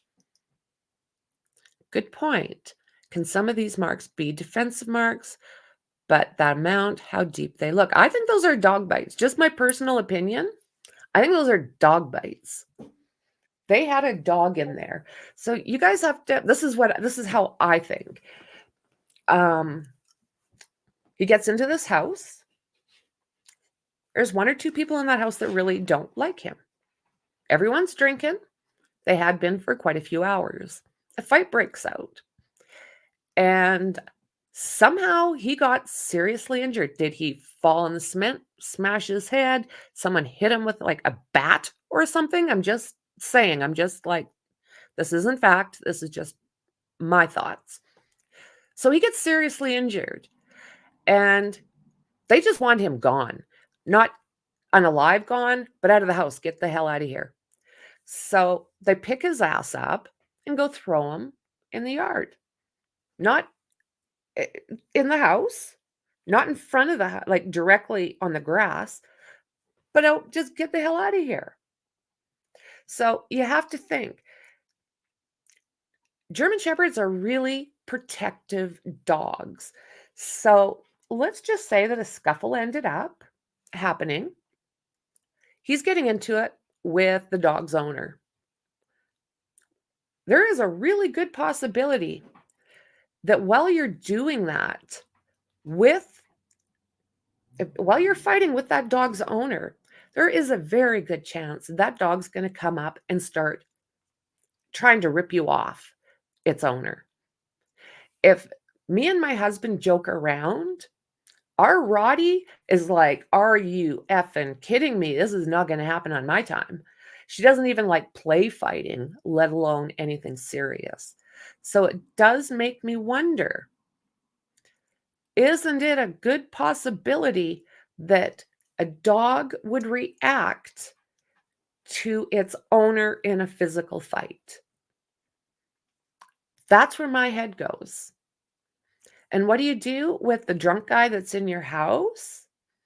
You throw him out in the yard and say, get the F out of my house. Get out of here. Well, he was in no shape to get out of there. You know?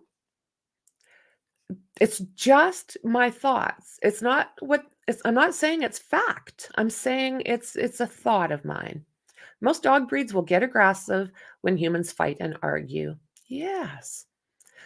My pit bull was like that. My mom almost got it for yelling at my wife. This is what comes to my mind. This is what comes to my mind. If you come near me and say, I'm going to get you, Mom, my min pin will take your hand off. So this is where my head is going. I know my dogs, both of them, Jazzy, like she's like a lab cross with another kind of lab, but she's not going to go for that. Neither one of them. Honestly, if someone came into my house, a stranger, and started to come at me, that they would just be stupid. Because while my dogs are eating them, I'm going to be using my bat. Like, yes, that's exactly true. Chloe bit 2 other people after this happened. So again, go back and check out that video, you guys, because I think it is really important for us to see, just to give, not to convince you of anything, but just to show maybe another side.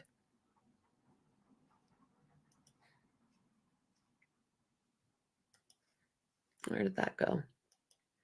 Stranger comes to my fence and tried to bum a cigarette, and she pinned him against the wall.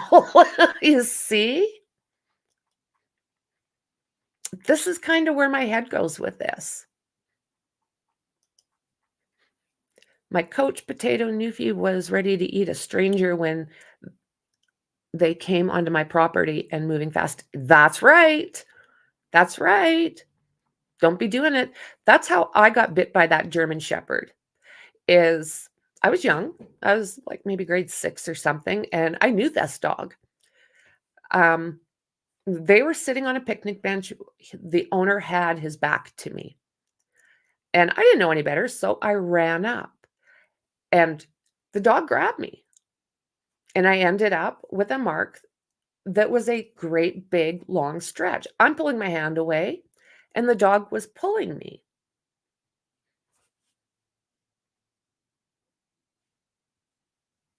So it's just, yeah. Give me 2 seconds here.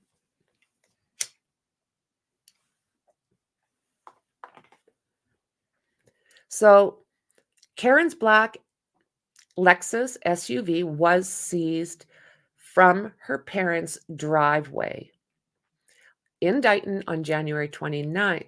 It was transported via tow truck to the Canton Police Department on February 1st.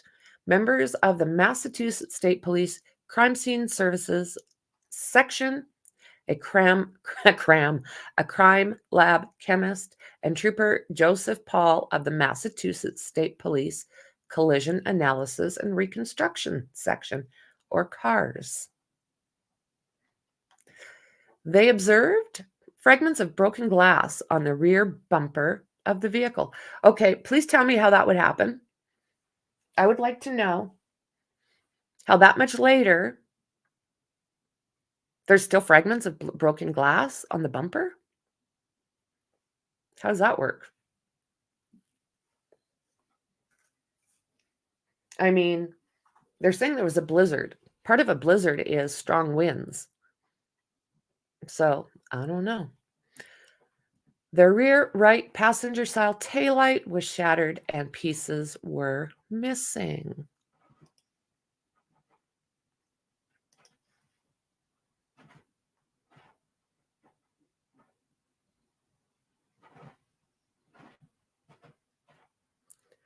Was shattered and pieces were missing from the red and clear areas on the right side of the rear tailgate, and a deep scratch and minor dent were observed. On the right side of the rear bumper, above a small red light, 2 scratches were observed, as well as one area of paint was chipped off. Trooper from CARS performed a rapid acceleration, forward and reverse test with the vehicle and noted no deficiencies with the vehicle's braking system or other operations. The troopers placed a training figure resembling a human approximately 6 feet in height behind the Lexus. As the Lexus traveled closer to the figure, both auditory and visual cues within the vehicle sounded off. So that answers that. Everything was working. So, indicating there was an obstruction to the rear. Forensic scientist Maureen Hartnett took samples from the defendant's Lexus. She observed damage to the rear of the vehicle on the passenger side, including a dent with chipped paint in the trunk door, a broken taillight, and scratches on the bumper. A small apparent hair was noted on the rear passenger side quarter panel. Pieces of an apparent cocktail-style glass, consistent to what the victim had seen on the video, exiting the waterfall within his right hand, was also noted on the rear of the bumper. You think, guys? On January 29th, this much later, is there still going to be glass? On January 29th, the Massachusetts State Police Special Emergency Response Team, or CERT, was activated to assist in searching for physical evidence outside of 34 Fairview Road. Members from the CERT team located a black Nike sneaker with a white Nike logo along the side, matching the one. Okay, along the side of what?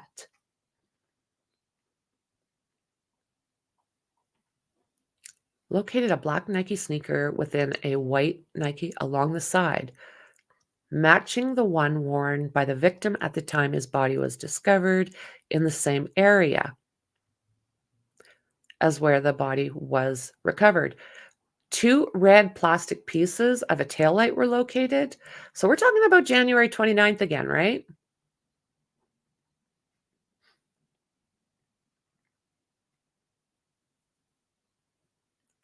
So 2 red pieces of a taillight were located, consistent with the pieces missing from the defendant's black Lexus. 1 piece of clear plastic taillight was located in the same area as well, also consistent with the broken taillight of the Lexus. The CERT team discovered these items after digging through the still falling snow. Subsequently, on February 4th, 2022, Canton Police Detective Sergeant Lank was contacted by Lieutenant Gallagher, who had received a call from Canton Police Chief Berkowitz in relation to the driving by the residents on Fairview and observing a red broken piece of hard plastic.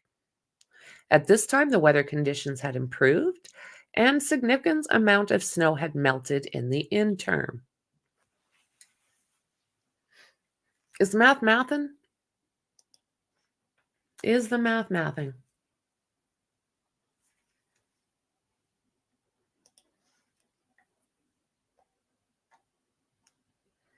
On January 31st, investigators observed video from the Ring camera affixed to 1 Meadows Avenue, the residence of Mr. O'Keefe. The video was observed by utilizing the Ring application on the victim's cell phone. The data in the application showed that 2 cameras were connected to the victim's accounts under his email. The 2 cameras covered the front door and the driveway to his home. From 6 p.m. on January 28th through 6 a.m., from 6 p.m. on January 28th through 6 a.m. on January 29th, the Ring application showed approximately 15 events between 2 cameras of the residence.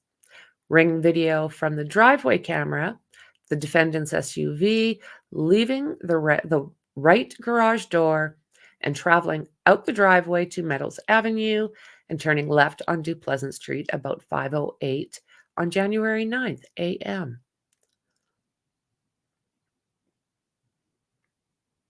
The victim's Chevrolet Traverse SUV was parked in the far right corner of the driveway, and as the defendant's SUV exited reverse from the garage, it came close to the victim's SUV. So that is the footage. That's the footage I'm interested in again. What did I put here?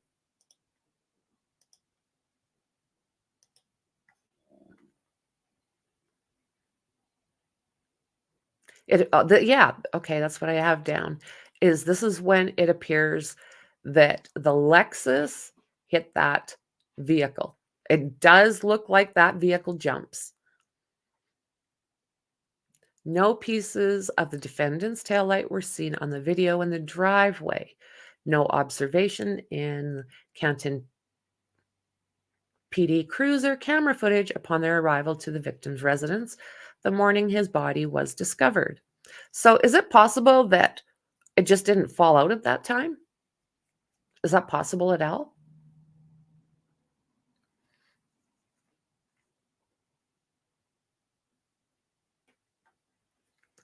So it's nor observed nor recovered from the victim's driveway at any time. On February 3rd, 2022, Trooper Evan Brent from Crime Scene Special Services arrived with Trooper Proctor at the home and documented all sides of the victim's traverse and the garage doors. No damage was observed anywhere on either the vehicle or the doors. No fragments or pieces of broken taillight were observed in the victim's driveway, nor are any observed on the ground or anywhere near the driveway when the defendant's vehicle is seen leaving the driveway at 5:08. Noticeably absent from the available Ring video footage that investigators diligently fought for was any video of the defendant's vehicle arriving at the victim's home in the early morning hours of January 29th after leaving 34 Fairview residence. I wonder where that's interesting. On February 1st, Trooper Buchanan and Keefe traveled to CF McCarthy's bar, spoke with the manager, and they secured the video from the establishment from January 28th and the receipts. Troopers observed O'Keefe walk into the establishment wearing jeans, black Nike sneakers, a gray and dark gray long sleeve shirt, and a basketball hat, a baseball hat with American flag on the front at approximately 7:37 p.m., along with his friend Michael Camarano. Good Lord. Camarano. Approximately an hour later at 8:51, the defendant enters the bar wearing black jacket, black boots, black pants, and a handbag or a small purse, and a white shirt underneath her jacket. 7 minutes later, at approximately 8:58 p.m., the bartender hands the defendant a tall, cylinder-style glass containing a clear liquid with a lime in it. At approximately 9:15 p.m., the victim hands the defendant a cylinder-style glass with a clear liquid and a lime in it. At the following times, the troopers observed on the video the defendant received a shot glass with a clear liquid in it, which she subsequently pours into her cylinder glass at 9:20, 9:33, 10:22, 10:29. At approximately 9:57 p.m., the bartender is also observed handing the defendant a tall cylinder-style glass with a clear liquid in it and a shot glass with a clear liquid. For a total of 7 drinks the defendant receives and consumes during her time at this bar. At approximately 10:40, the victim and defendant are observed leaving the bar, the defendant holding her last drink in her right hand as they exit. On February 1st, troopers traveled to the waterfowl ball and reviewed and secured both interior and exterior surveillance camera footage, as well as receipts from the establishment. From the interior camera, the troopers observed the victim and the defendant enter the bar at 10:54. At approximately 12:10 a.m., the defendant walks out with 2 females, leaving through the front door. Moments later, the victim stands alone at the table, takes a sip from a short cocktail glass, and walks out the front door holding the glass in his right hand from the exterior camera. The troopers observed the victim walk out at approximately 12:11 a.m., carrying a short cocktail glass in his right hand, meet up with the defendant, and the two walk together towards Washington Street. The trooper also observed from this exterior camera that it appeared to have just begun snowing with a light coat on the ground. The IT director, who confirmed that the date and timestamps on the video were correct. At approximately 12:15 a.m., the troopers observed a large black SUV consistent with the defendant's Lexus traveling on Washington Street and continuing towards Temple. 4 minutes after the victim and defendant exited the waterfall. At approximately 12:17 from the Temple video, the troopers observe a large black SUV traveling by the building towards an intersection of Washington and Dedham Street in the direction of Fairview Road. From the library video, at approximately 5:11 a.m., the troopers observe a large black SUV traveling down Sherman Street, take a left onto Washington, and travel in the direction of the waterfall. At approximately 5:15 a.m., the troopers observe a large black SUV traveling away from the area of the Westfall on Washington Street, crossing over Sherman and continuing on Washington towards the Temple. From the Temple video, at approximately 5:18 a.m., the troopers observed a large black SUV traveling by the front of the building towards the intersection of Washington Street and Dedham Street. In addition, the troopers received via a search warrant the defendant's Verizon cell phone records. Lieutenant Brian Tully examined the records and was able to plot the defendant's movements while the phone was in use for various periods of time. The phone's movements during these respective time frames from the video evidence coincided with directions of travel of the black SUV observed on video from the library and the Temple, both time frames. These videos and phone records on the morning of January 29th occur after the defendant spoke with Miss McCabe on the phone after directing the victim's niece to call Miss McCabe, and after the defendant is seen on the victim's resident ring video, leaving the home at 5:08. Furthermore, the evidence the defendant traveling in the direction of 34 Fairview Road prior to going to Miss McCabe's home in the morning. What? What?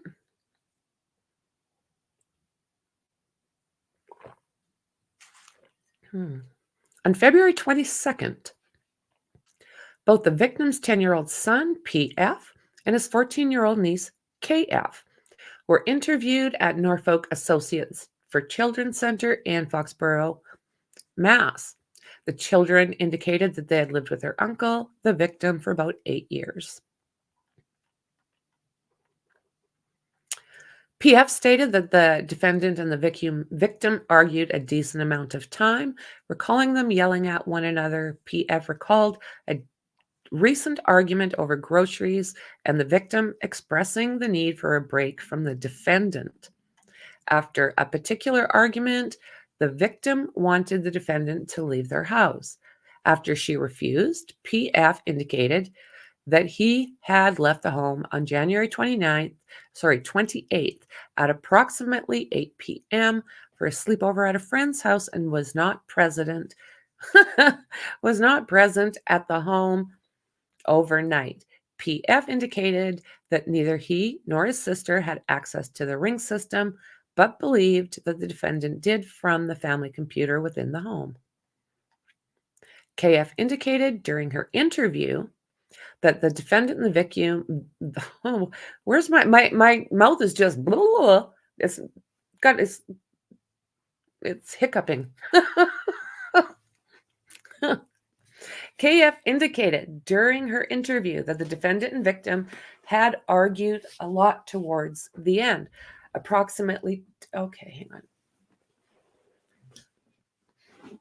Would often fight about random things that people wouldn't ordinarily argue over. It was mostly yelling. KF recalled a recent family trip to Aruba. Yes, this trip. The defendant had accused the victim of kissing someone else, and the two argued for about 20 minutes in their hotel room, with both children present. She further stated that approximately a week prior to January 29th, she was sitting on a stairway within the house while the victim and the defendant were arguing. KF stated that she heard the victim tell the defendant that their relationship had run its course, and this isn't healthy. She stated that the defendant did not want the relationship to end and refused to leave the house. KF stated that she had gone to bed at approximately 11 p.m. on January 28th after her friend had left and was woken by the defendant at approximately 4:30 a.m., with the defendant screaming and acting frantic. The defendant ran into the victim's bedroom to retrieve KF's cell phone, and KF then began texting and calling the victim with no response. The defendant had KF call Miss McCabe and put the defendant on the phone with her. After speaking with Miss McCabe, the defendant left the house and told KF to call Miss Camerano to come and pick her up. KF indicated during her interview that the defendant changed her story several times while talking to Miss McCabe on the phone, with initially the defendant stating that she and the victim got into an argument and she dropped him off. So, January 29th, Mr. O'Keefe's cell phone was recovered from under his body, and the Massachusetts State Police were subsequently able to forensically extract the data from his phone. So why can we not get court orders for those two other that are not releasing their phones? It makes absolutely no sense that they are allowed to not give information on what happened that night and in that house. Oh la la. The Alberts. What's going on with the Alberts? The forensic extraction of the call logs, voicemails, and text messages between the victim and defendant, including the dates of January 28th and 29th, detailed strains within their relationship, the victim's desire to end their relationship, and the defendant's description of their relationship with them and the two children together as toxic. Several voicemails were recovered from the victim's phone that contained voice recordings from the defendant in the time period surrounding the victim's death. The first voicemail in time consists of the defendant screaming, "John, I fucking hate you." The defendant continues to leave additional voice messages during this time frame where she is stating that she hates the victim, calls him a pervert, and accuses the victim of fucking another girl.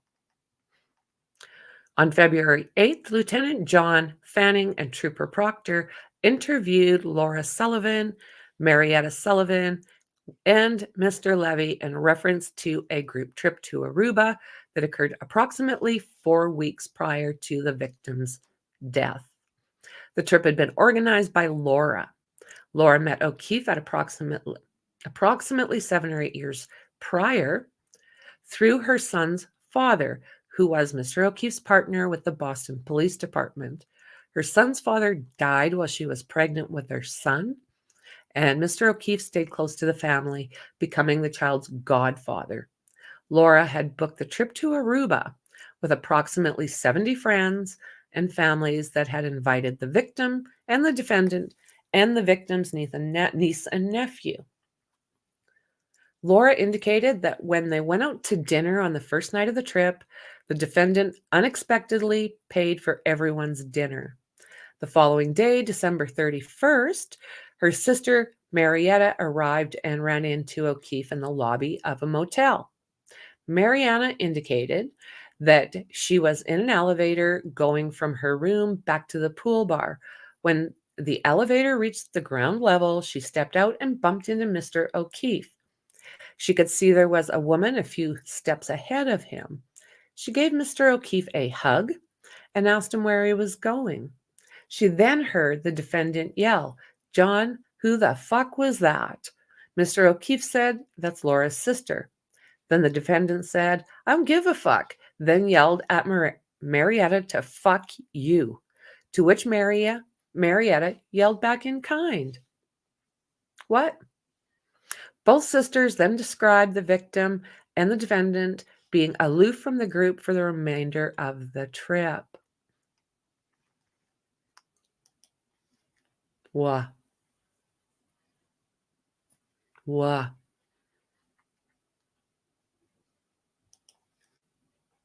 Let's see. Ooh la, guys.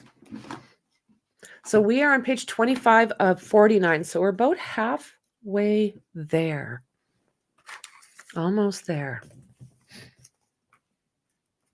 So on February 3rd, Trooper Proctor and Sergeant Volkanek both spoke with Brian Higgins, and Mr. Higgins described the evening of January 28th, 29th, as he was both at the waterfall and 34 Fairview residence following the waterfall. Mr. Higgins indicated that he had met the victim and the defendant at the same time approximately 1 year prior.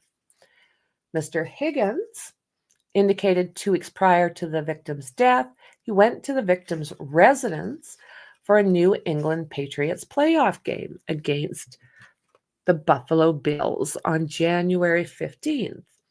Mr. Higgins recalled arriving at some point in the second half of the game and being one of the last guests to leave. Mr. Higgins stated that on January 15th, 2022, he was walking towards the front door of the victim's home to exit when the defendant, okay, guys, this one's interesting. This one's interesting. What have I done here?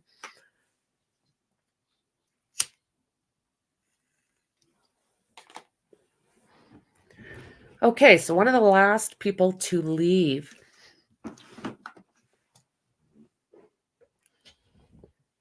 So he was walking towards the front door of the victim's home to exit when the defendant suggested that she walk him out through the downstairs garage. While walking through the garage, Mr. Higgins stated that the defendant made an advance on him and surprised him with a kiss on the lips.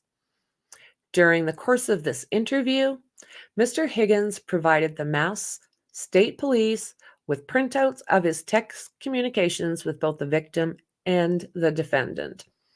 Mr. Higgins indicated that he had first received a text from a then unknown to him number that he subsequently confirmed was that of the defendant on January 12th.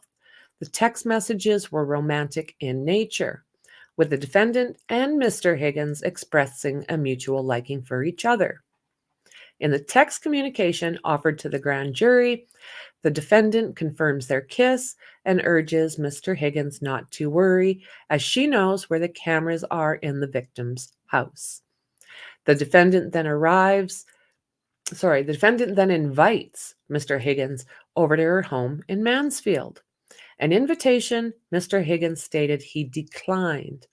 However, the defendant did stop by Mr. Higgins' home on her way home from a night out with friends in Boston to discuss their relationship prior to January 28, 2022. Mr. Higgins denied any physical relationship with the defendant, and in addition, these communications, when asked by Mr. Higgins if she was happy in her relationship with the victim, the defendant makes reference to the victim cheating on her during their recent trip to Aruba. On January 29th, the defendant herself was transported to the Good Samaritan Medical Center. While there, blood was drawn pursuant to her medical diagnosis treatment in that facility. The ethanol results from her medical records indicate at 9:08 a.m. on the 29th, her blood had a reading of 93. Okay, I'm not quite sure. mg/dl. I'm not familiar. Nicholas Roberts, a forensic toxicologist from the Mass State Police Crime Laboratory, performed both a serum conversion and a retrograde extrapolation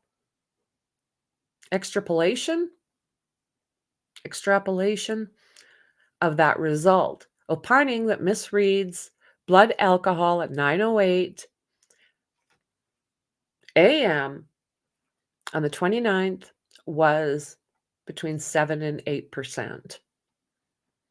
From this serum conversion analysis, from his retrograde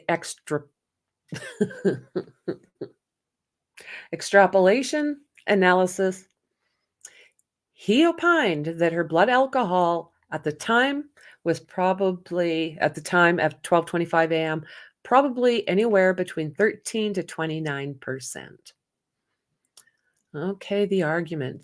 Dismissal of the indictments, oh Lord, is not warranted because the integrity of the grand jury proceeding was not impaired.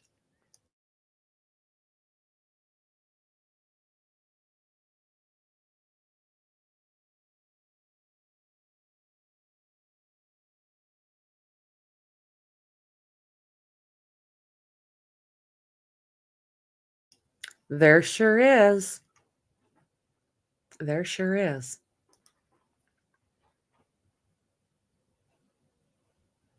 It's not a smoke-in, no. Anyone that does not talk ish and get upset when they find out there's infidelity, so what? No smoking gun there. No. No, it's true. Ooh, thank you. Milligrams per, okay, I'm not probably going to pronounce this right.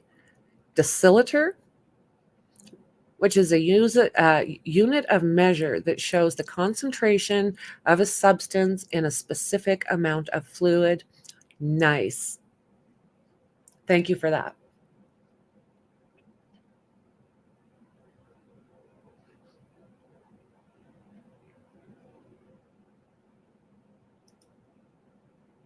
I had to deal with one years ago, nasty as hell, trying to prove it. Totally didn't matter.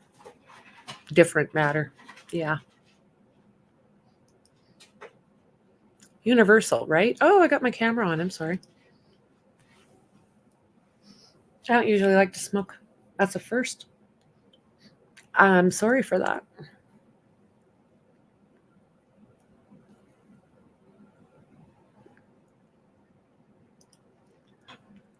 So, the dismissal of a criminal case is a remedy of last resort because it precludes a public trial and terminates criminal proceedings.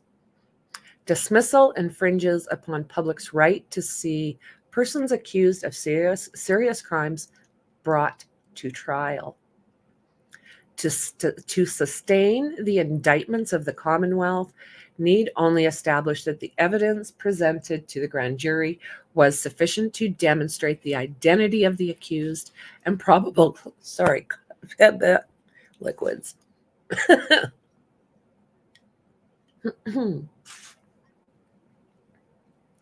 Okay, sufficient to demonstrate the identity of the accused and probable cause to arrest her.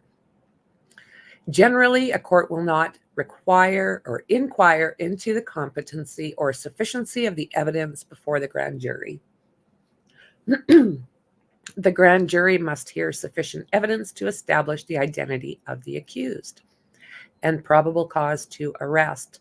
The court may dismiss the indictments with the integrity of the grand jury proceedings was impaired by an unfair, misleading representation. In reviewing the evidence presented to the grand jury, this court views it to be the light most favorable to the Commonwealth.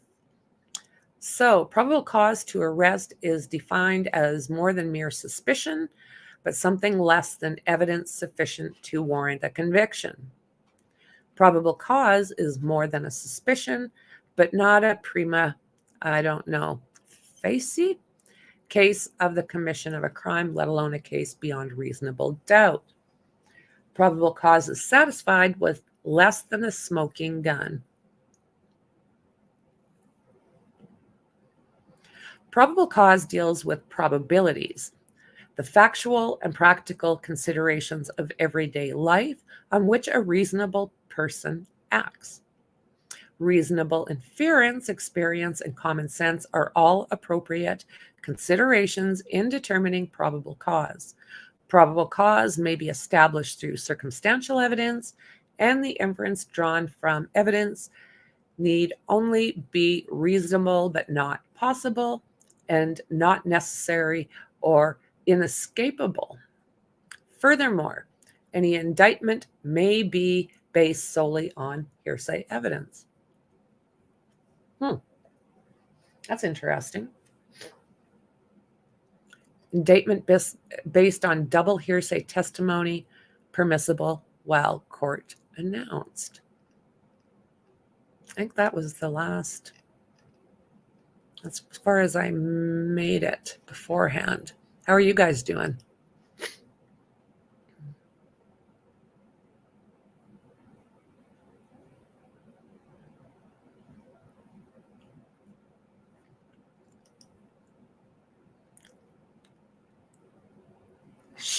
One thing about Mom, she absolutely knows her cases and the people involved. When I say she's a phenomenal advocate, I'm not yanking on people's cords. She is a phenomenal advocate. She doesn't make a damn dime off of anything. She is just got a heart of gold and just is a great advocate. It's my strong feeling. Yes, it is incredible. Can we get that link again, please, for Mom?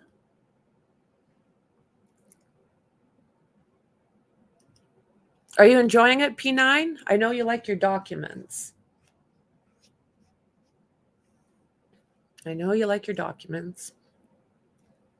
Can you attach your camera to your bike?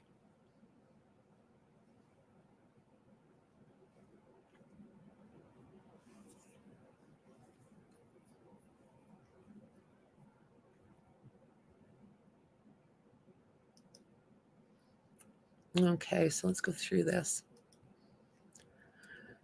So, the Supreme Judicial Court has consistently and without notable exception held that an indictment may be based solely on hearsay. Only in extraordinary circumstances does the exclusive reliance on hearsay so impair the grand jury proceeding as to warrant a dismissal.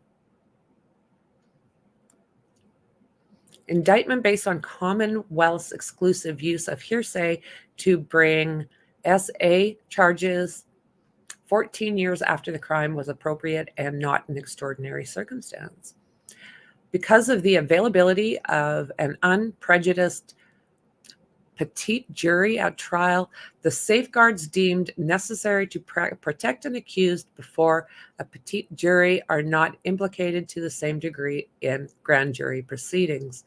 That is, the dismissal of an indictment is not required, long as the evidence before the grand jury was sufficient to warrant a conclusion of probable cause and the integrity of the proceedings was unimpaired.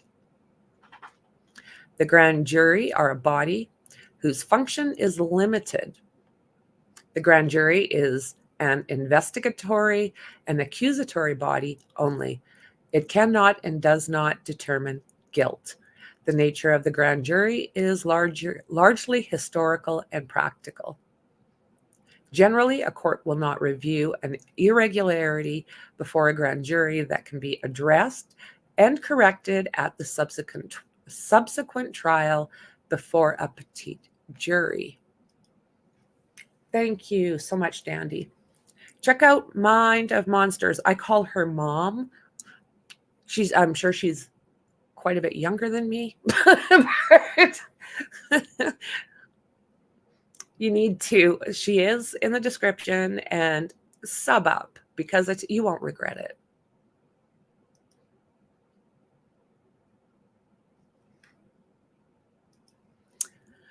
Okay, so where did we leave off here? The nature of the grand jury is largely, we did that.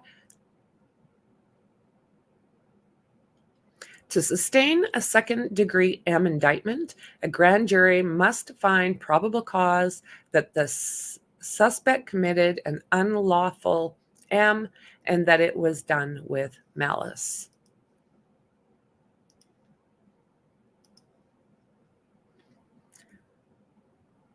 See Supreme Judicial Court Model Jury Instructions on Homicide. Malice can be established in one of three ways.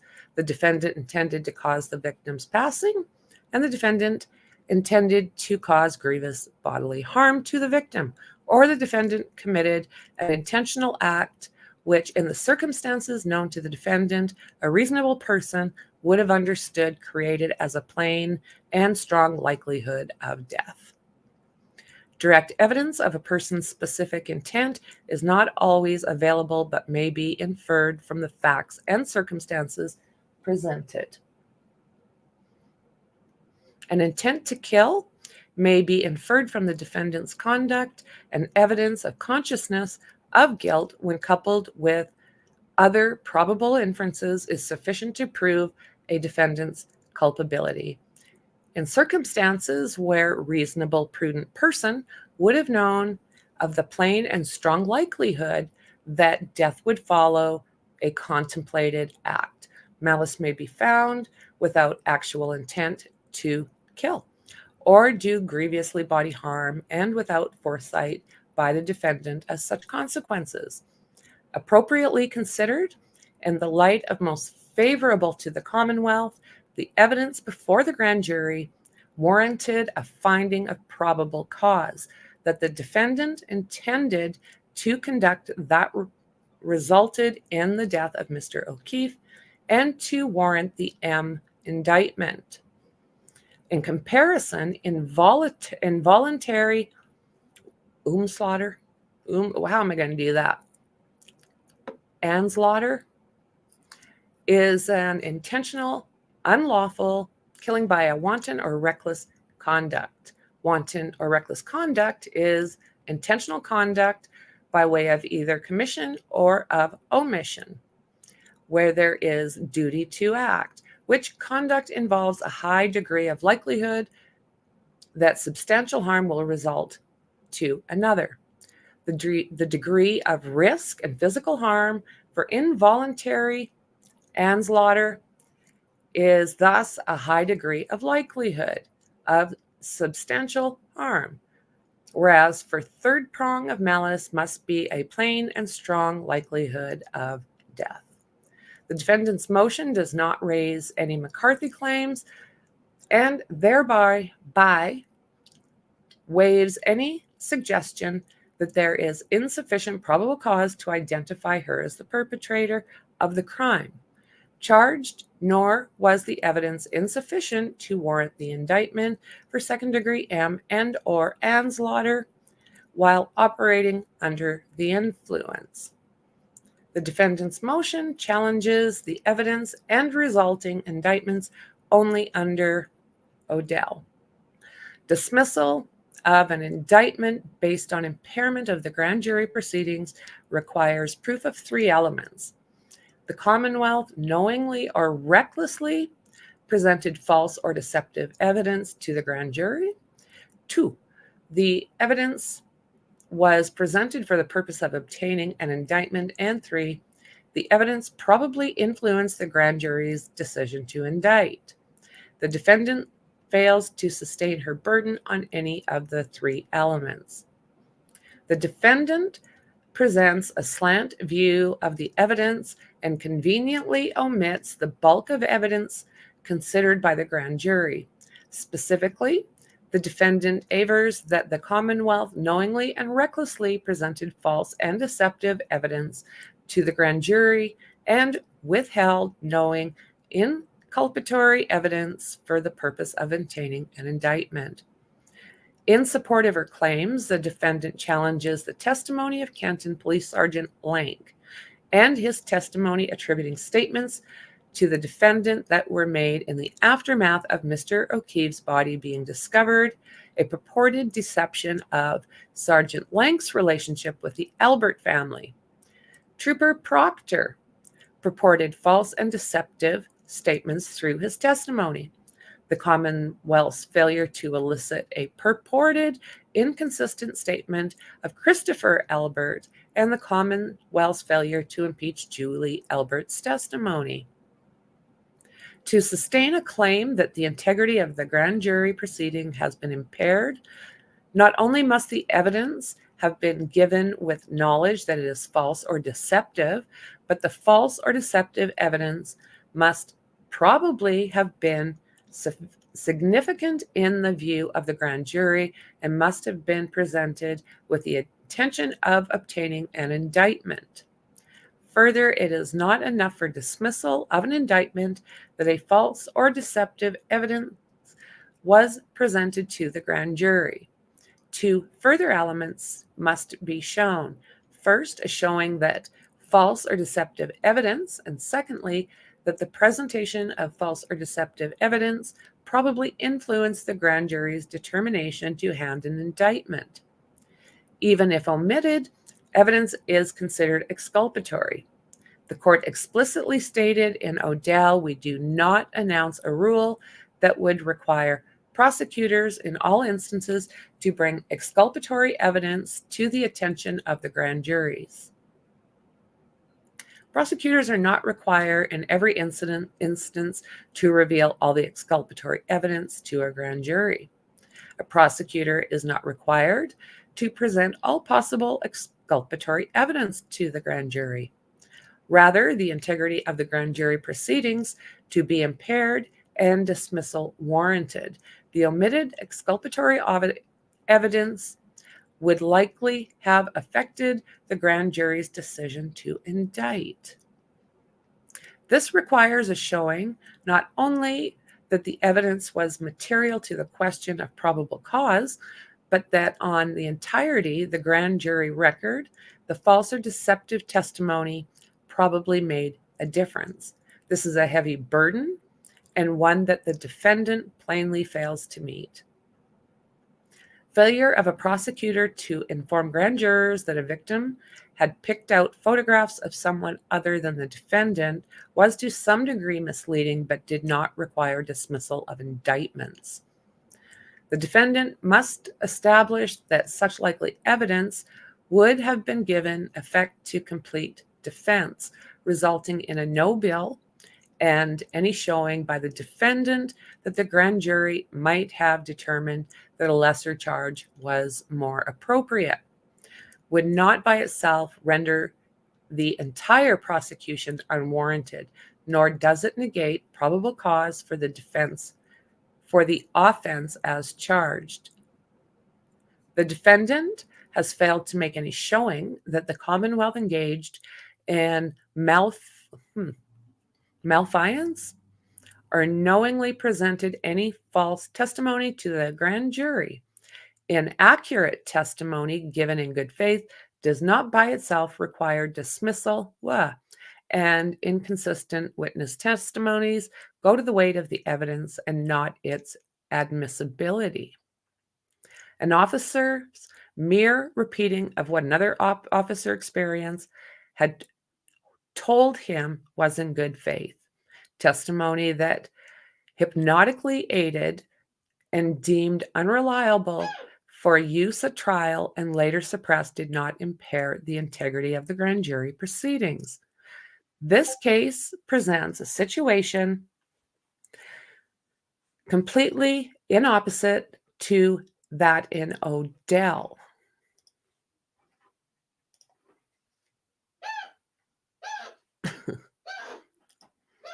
All right.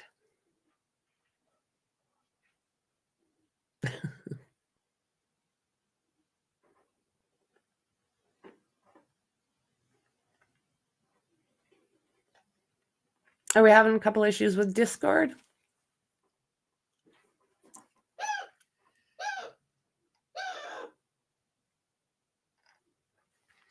Okay.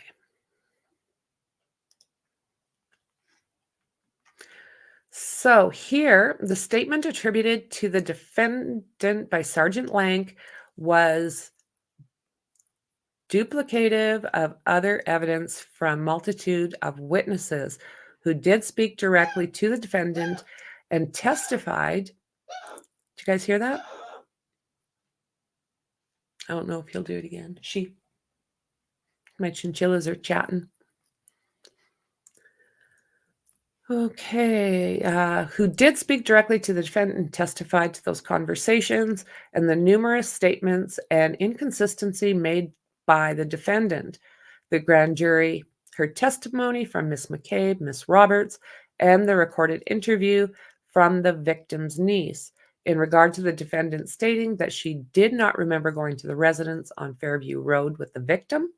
Furthermore, the grand jury heard testimony from all of the police officers that arrived prior to Sergeant Lank and their conversations with the defendant.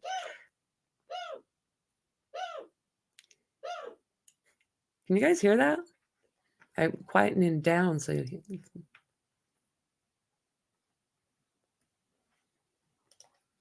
Chinchillas. Chinchillas.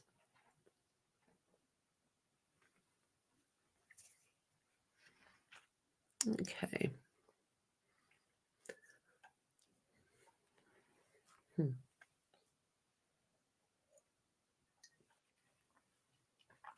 Okay, so furthermore,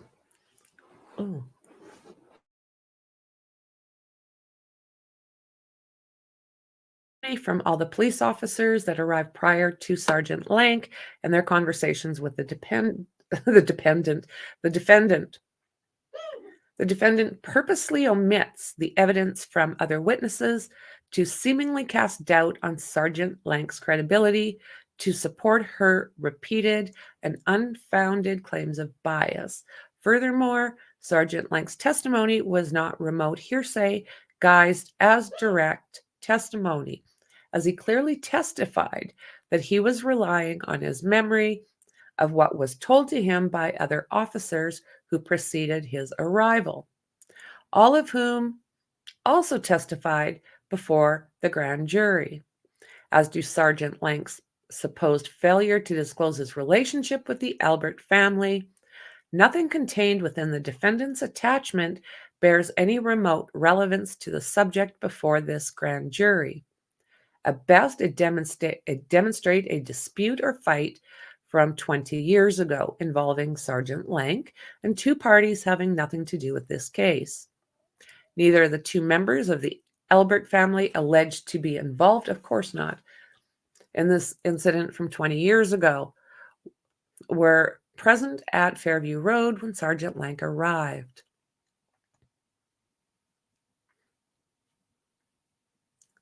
The two members of the Albert family alleged to have been involved in this incident from 20 years ago.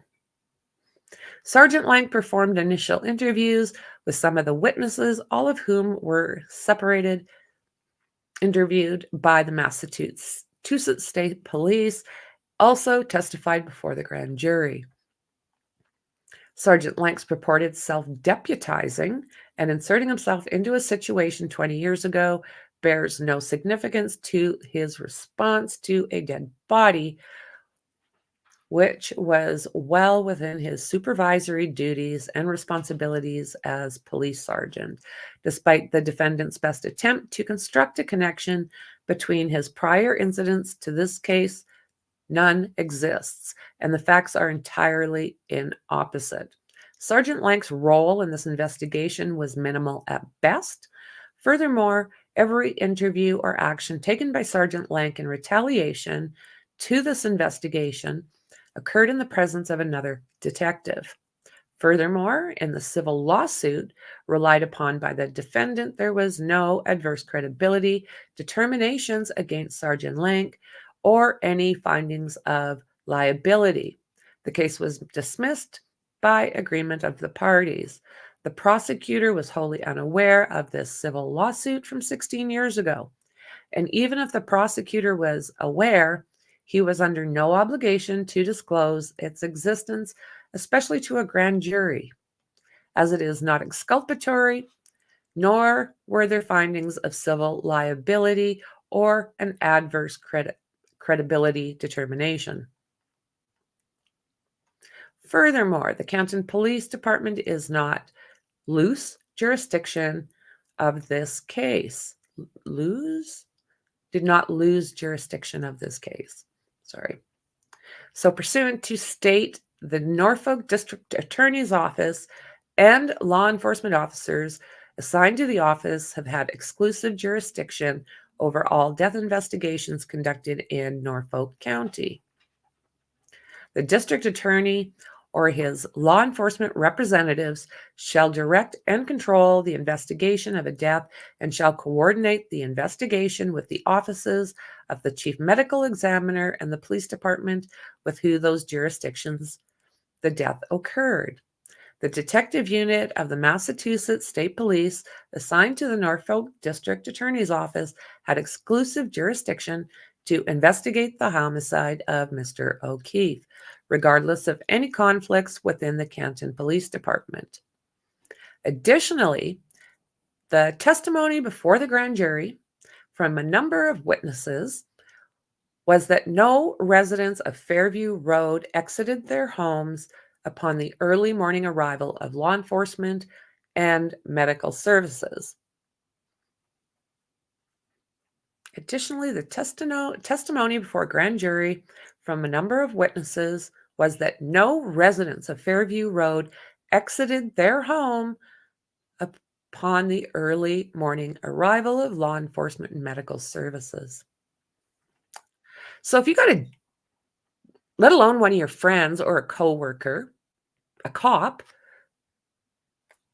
you've got cop lights, you've got ambulance, you got fire trucks in front of your house. You're not going to see what's going on? It doesn't make any sense in my mind. It was not only Brian and Nicole Albert were asleep at 6 a.m. during a blizzard.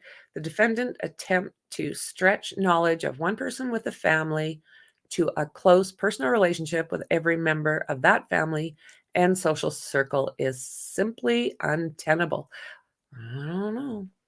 Similarly, the supposed close and personal relationship between Trooper Proctor and all the witnesses in this case is entirely unfounded and a desperate creation of the defense.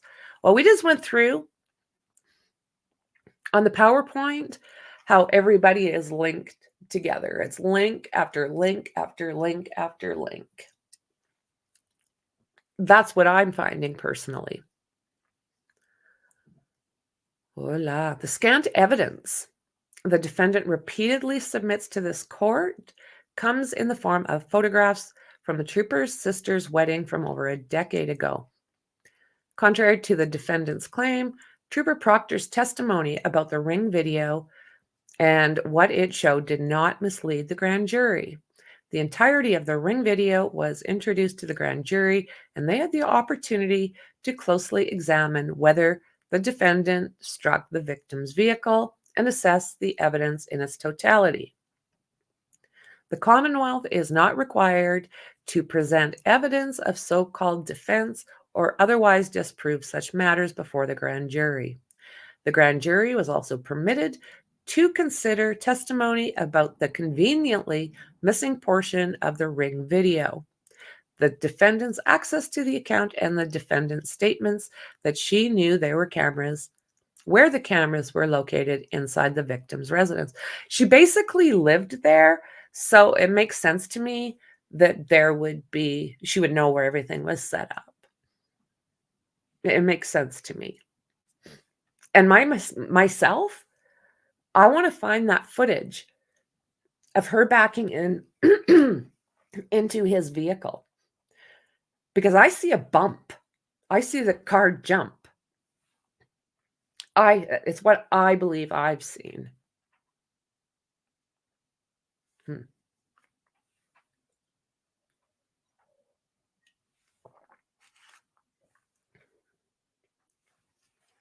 Okay.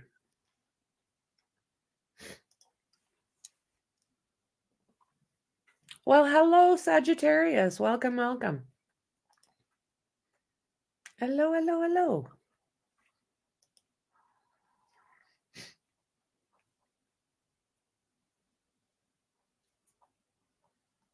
Okay.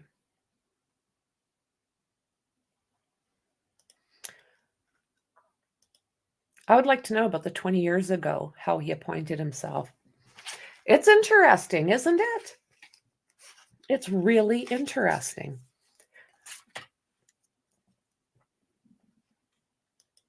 You bet, friend. You bet.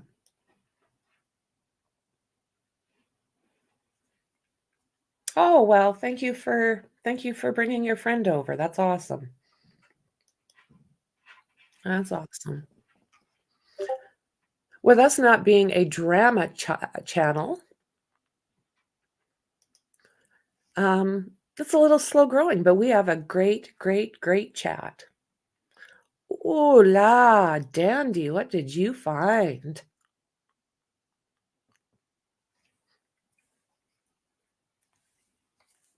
Let's see.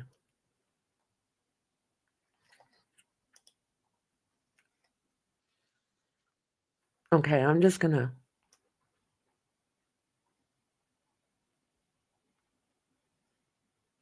Give me 2 seconds here, friends. I'm just gonna.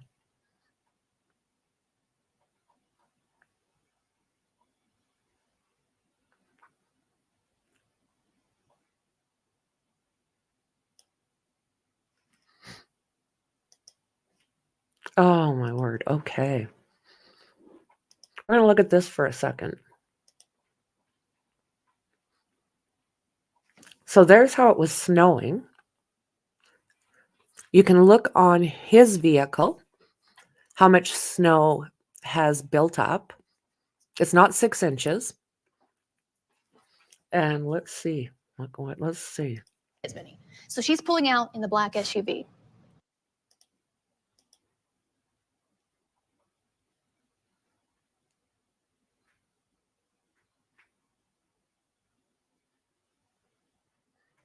Oh, it's hard to see. Let's go back.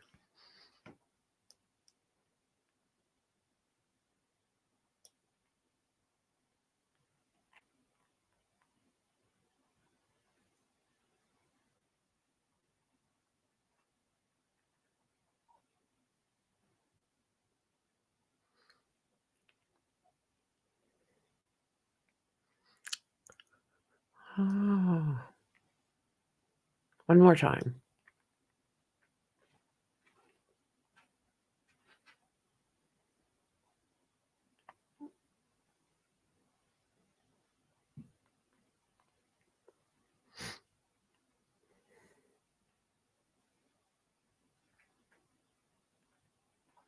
I don't know. Now, when she goes around, I don't know.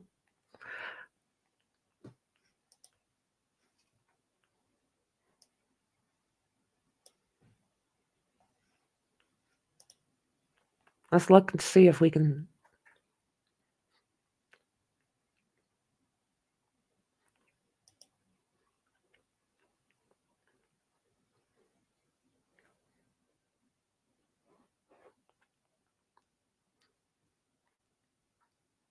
Do you think it's fully intact?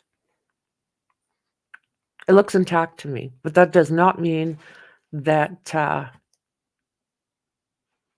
there was no contact. Because this is all they got. This is.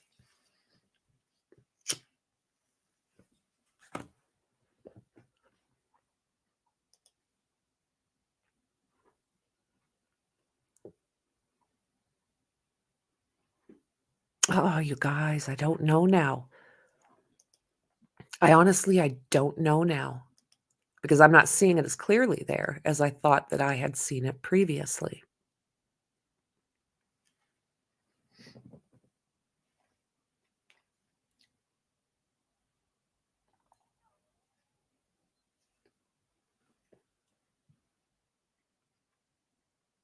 I'm just looking.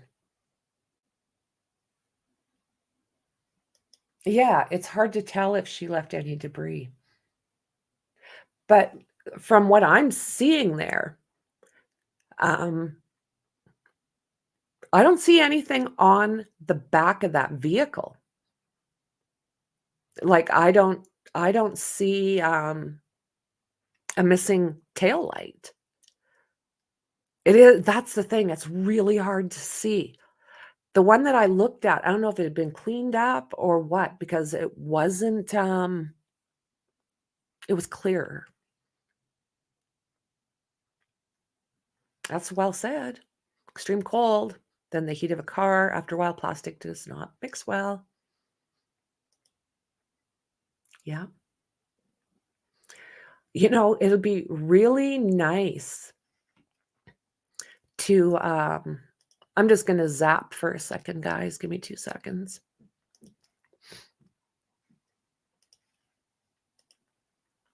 All righty. So, that guy there,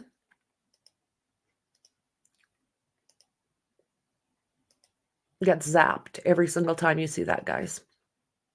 Yep, goblin alert. He be gone, zap. Can we date? That's a new one.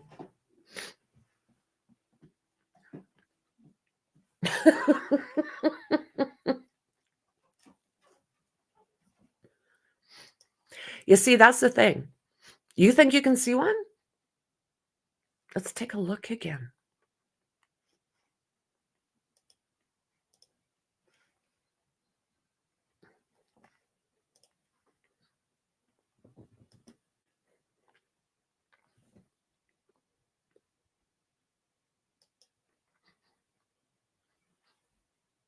What do you guys think? What do you see?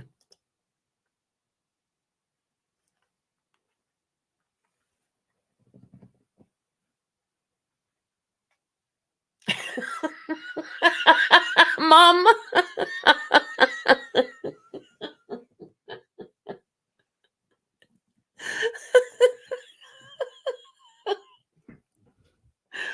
That's good.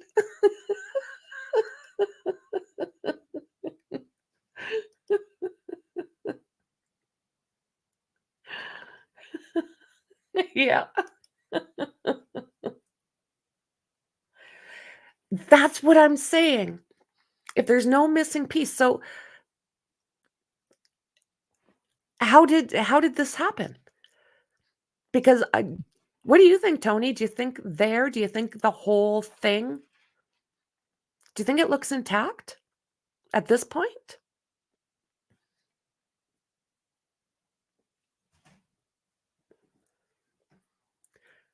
Let's see here. Let me get back there.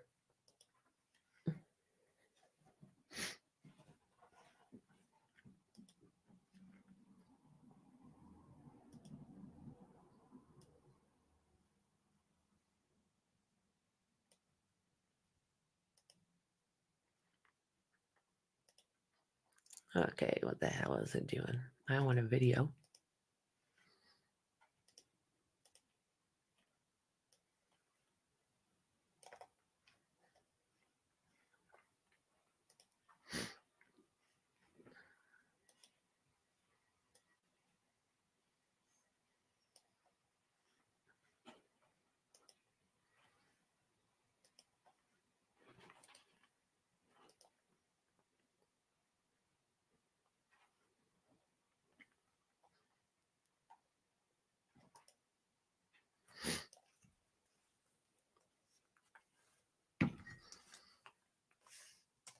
Give me a second here.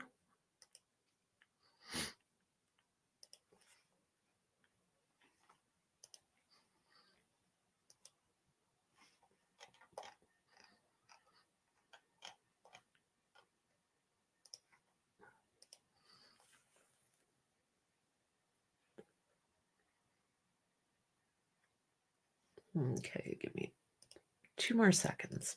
I'm just going to see if I can do this for you.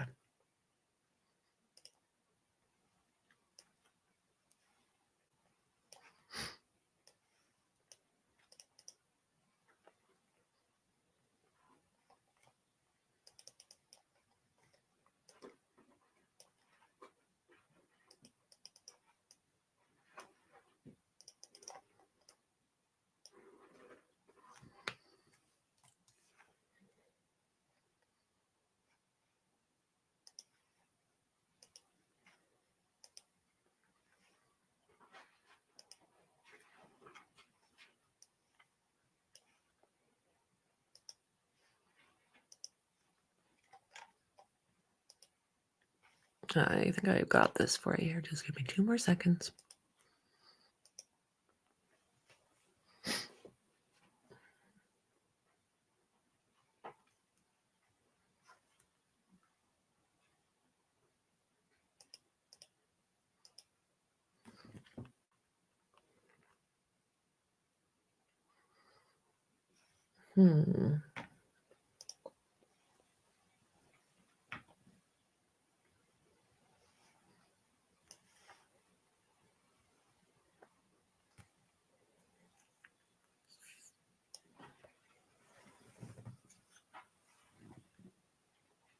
Where is it? Where did it go? Where did it go?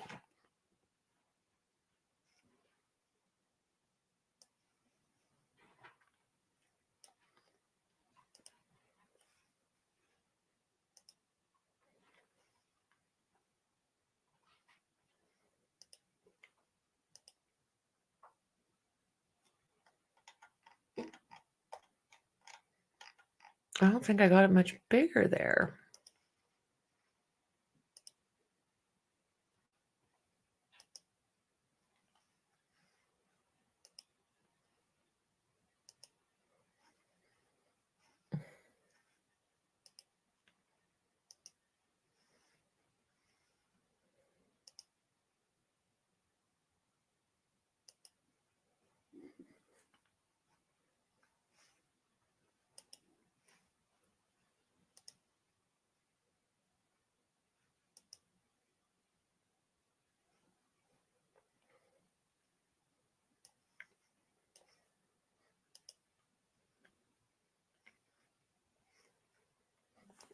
Was that any clearer? I'm not quite sure what I just did here.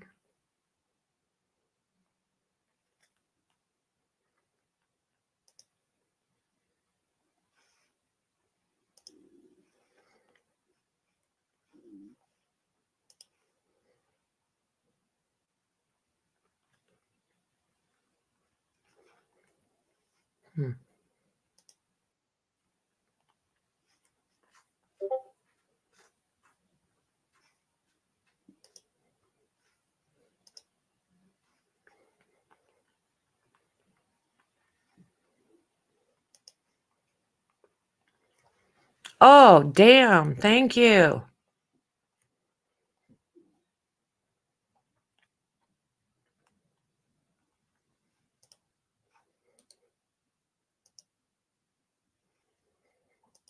Got it.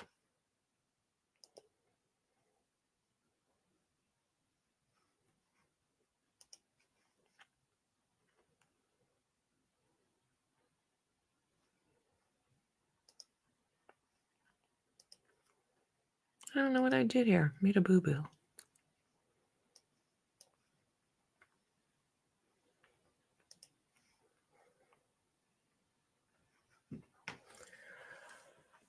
Okay.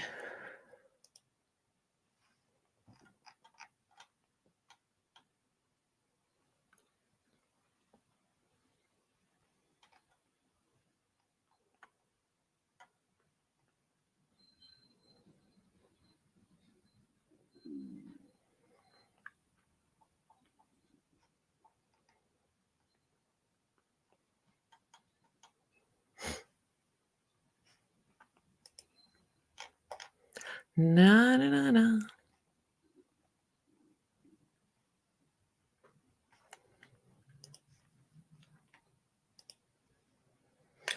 Oh, okay.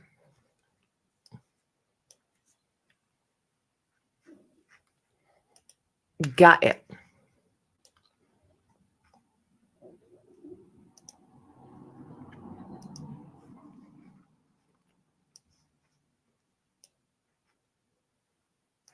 It's giving me a... I'm gonna have to do it this way, guys.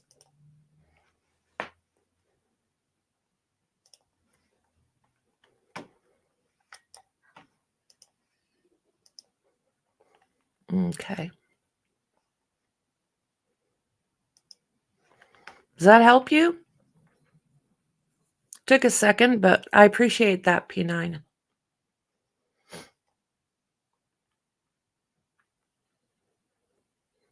It looks intact to me.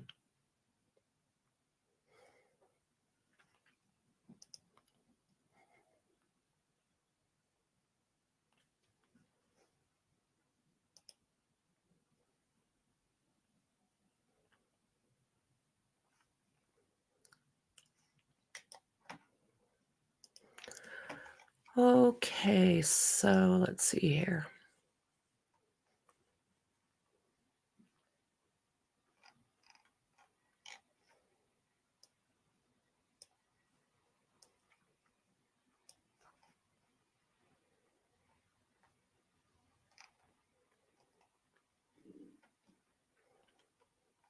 Okay.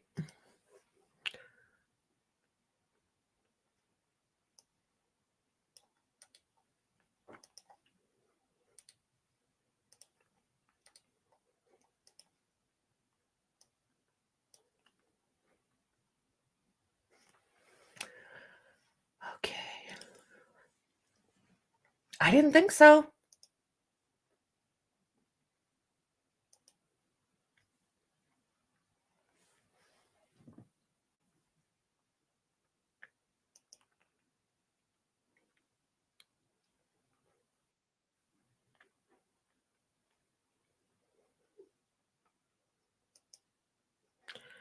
We need to see when you can see the whole back end. Doesn't look damaged, but it's blurry. Could not... I know, it's hard with that snow, right?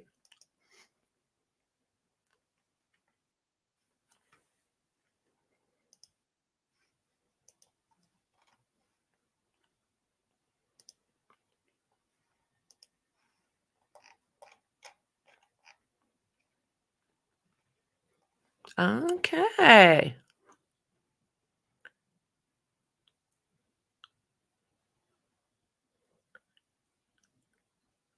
Do you think you would, Mom? Do you think you'd strike me for that? What a mofo.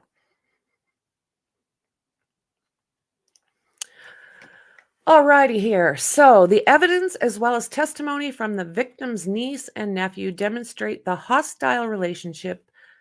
Let me bump this up for you again. A hostile relationship between the defendant and victim that existed at the time of the victim's death.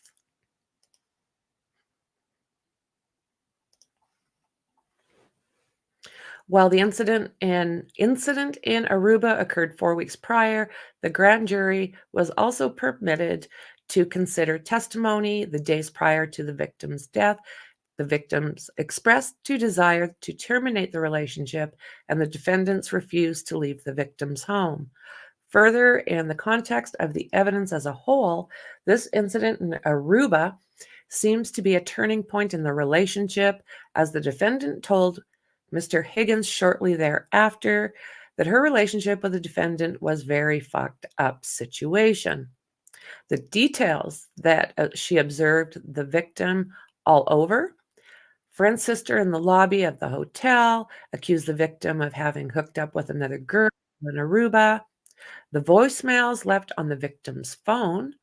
The defendant also screams at the victim for apparently fucking another girl. Further, the defendant tells Mr. Higgins that while in Aruba, the victim got very intoxicated and sloppy on New Year's Eve, which really affected her.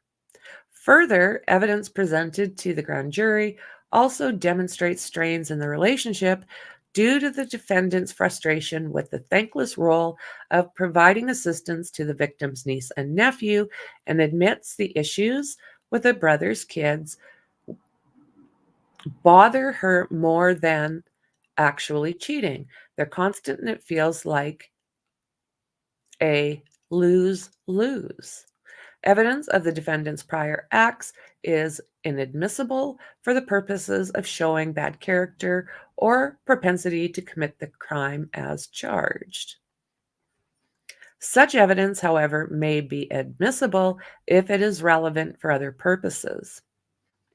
Evidence of a hostile relationship that tends to explain the purpose of a crime is relevant to the issue of malice or intent. The court has recognized a range of permissible relevant purposes, including to show a common scheme or course of conduct, a pattern of operation, absence of an accident or mistake, intent on motive. At the grand jury, the rules of evidence are less stringent than at a trial, where at a trial, the decision regarding the admissible of the admission of the evidence is left to the discretion of the trial judge. In domestic violence, homicide, evidence such as prior disputes are relevant to show a volatile nature of the relationship between the defendant and the victim in weeks and months preceding the M, and to explain the defendant's intent and state of mind towards the victim. Evidence of a domestic dispute at defendant's apartment before killing, including physical contact, was relevant to show volatile nature of the defendant's relationship with the victim and defendant's intent. So, are they trying to say that there had been physical contact before this, including physical contact? I haven't seen anything like that yet. Evidence the defendant's prior arrest for assault and battery of the victim. Oh. Defendant and victim's restraining orders against each other. Pending divorce proceeding admissible in homicide prosecutions to show motive and hostile relationship. Evidence of defendant's prior arrest for assault and battery of victim, defendant, and restraining orders against each other. Isn't that interesting? Evidence of defendant's previous threat to injure his girlfriend, to unalive her, admissible to show parties' violent relationship, allowing previous domestic incidents by defendant against victim to be admitted in prosecution for subsequent domestic violence to show nature of relationship between the two, and to show intent, motive, and absence of mistake or accident. Evidence of domestic violence committed by defendants against his girlfriend, which led to confrontation between defendant and victim, properly admitted to show contentious nature of the relationship between the victim and the defendant, which provided motive for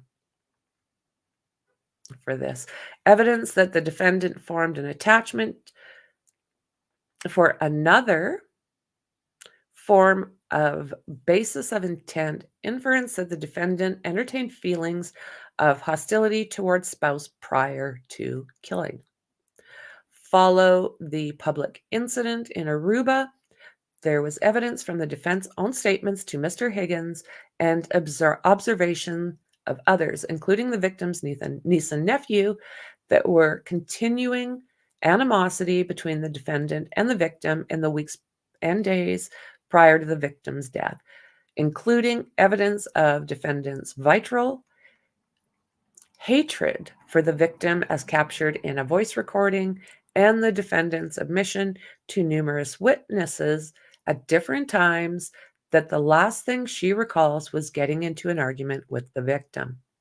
Moreover, the state of mind exception to the hearsay rule calls for evidence of an victim's state of mind as proof of the defendant's motive to delete the victim, when there is also evidence that the defendant was aware of that state of mind at the time of the crime would likely be to respond to it. A victim's intent to end romantic relationship is material to the defendant's motive for killing the victim. The grand jury received evidence from the victim's nephew and niece that they had heard the victim communicate his intentions to end the relationship to the defendant and reviewed text communications from the victim's cell phone, which further corroborated that the defendant directly communicated his desire to end the relationship with the defendant. The defendant's attempt to equate the evidence here with that of is entirely misguided. The court in Brown found that records from the Department of Corrections were introduced to the grand jury and contained disciplinary reports citing each for numerous allegations of disruptive behavior, including violent assaults on other inmates, manufacture of weapons, and threats against staff members while incarcerated. The court found, unlike the complained of evidence here, nowhere in the more than 100 pages of records was there evidence of any connection between the defendant and his co-defendant during their incarceration together, and thus the evidence offered no permissible probative value whatsoever. The defendant is unable to demonstrate that the evidence was falsely or recklessly or that likely influenced by the grand jury's decision. The testimony about the incident in Aruba was summarized by those who witnessed it firsthand and those who received details about the incident from the defendant. There is no indication that any of the evidence pertaining to the relationship between the victim and defendant was false, particularly where the defendant's own statements and actions confirmed the hostility and problems in the relationship, nor was there any testimony and evidence introduced recklessly. Moreover, even if the trial court deems the prejudicial impact of the evidence may be outweighed by its probative value at trial, the inclusion of the evidence before the grand jury does not impair the integrity of the grand jury proceedings. The cumulative evidence bore upon the defendant's intent and state of mind and was presented to provide grand jury with a full picture and understanding of the context and other crimes they were investigating.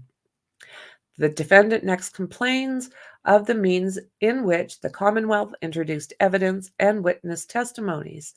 First, the defendant oddly claims that the Commonwealth used the victim's brother, who testified before the grand jury that he is employed as a salesman, as an expert witness about the victim's injuries. What?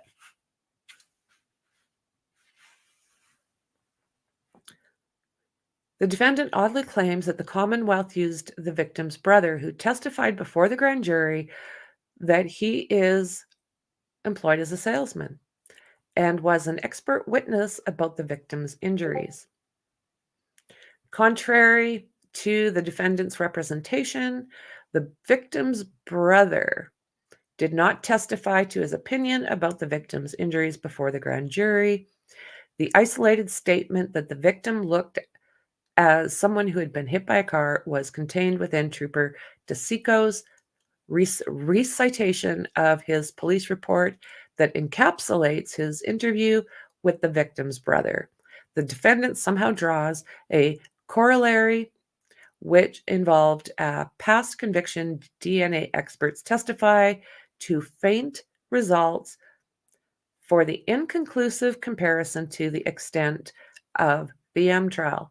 The defendant's reliance on Buckman is far from persuasive, as the circumstances could not be more in opposite. The defendant also challenges the recitation of Trooper Garino's report that stated he was investigating a motor vehicle homicide and was using his expert in the area of forensic extraction to investigate the circumstances surrounding the victim's death. Expert testimony is generally admissible, even if the testimony touches on the ultimate issue before the jury. An expert may not, however, offer an opinion as to the defendant's innocent or guilt. No expert opinion was elicited in the recitation of Trooper Garino's report.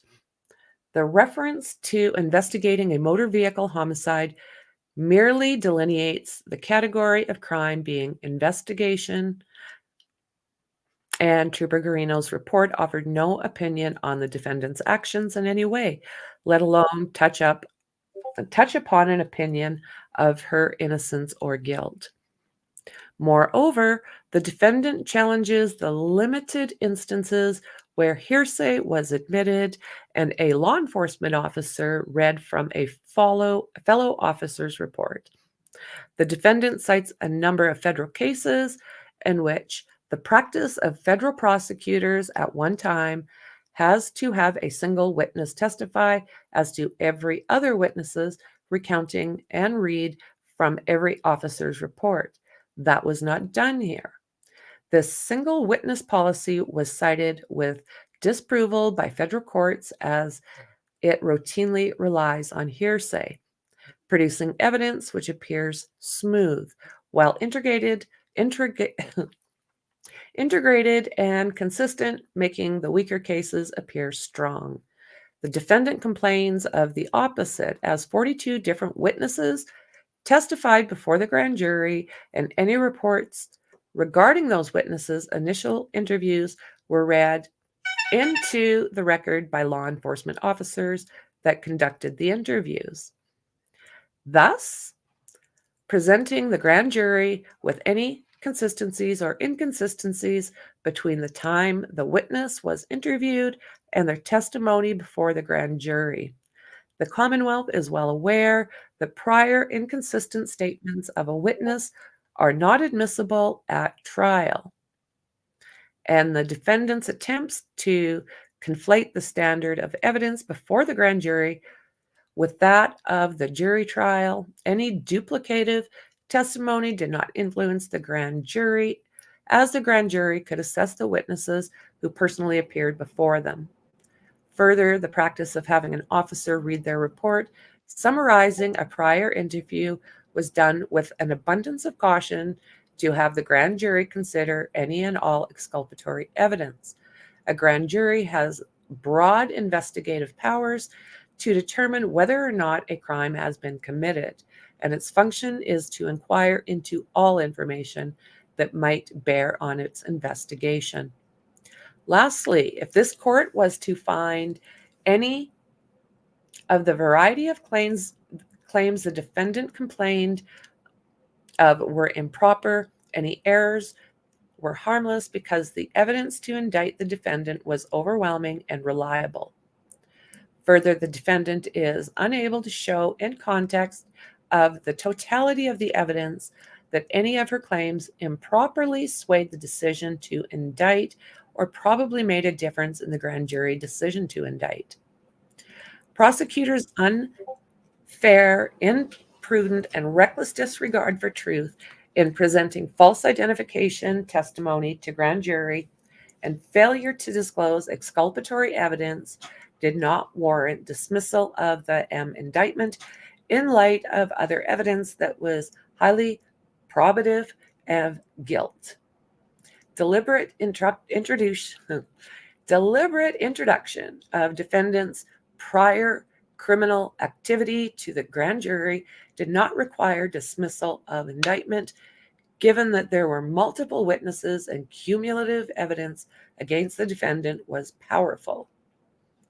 Needless but dangerous overkill in form of propensity evidence introduced to the grand jury for the purpose of securing an indictment. Defendant failed to make a showing that such evidence probably made a difference. Informing grand jury that a suspect elected to exercise his right to remain silent did not impair integrity of the grand jury, where reference to his refusal probably did not influence the grand jury's decision to indict. I need liquid.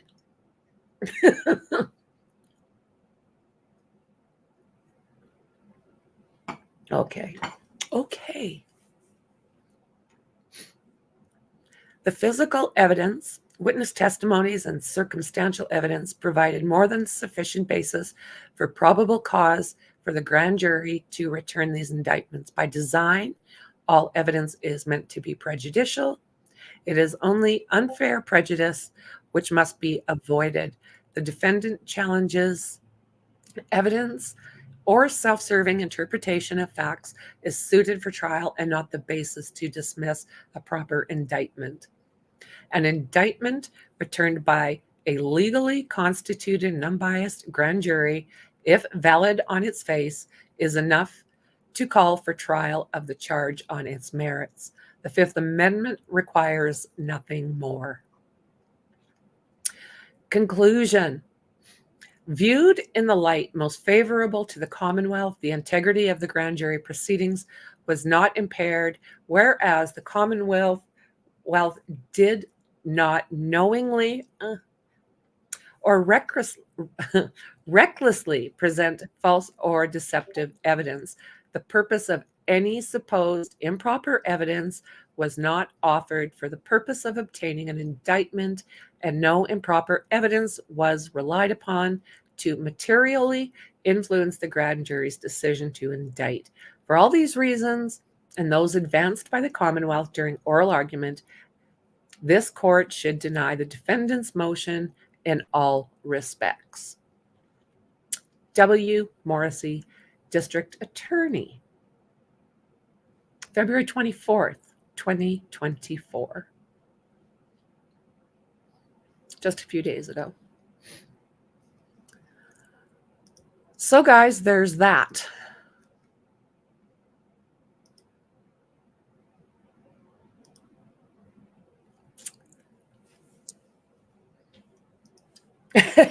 Hydrate, Franky.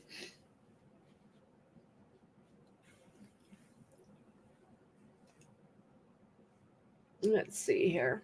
Hello, Pam. Good to see you.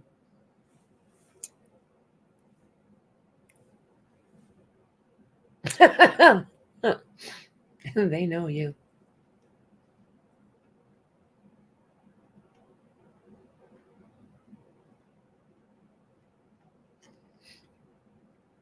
Wahahaha.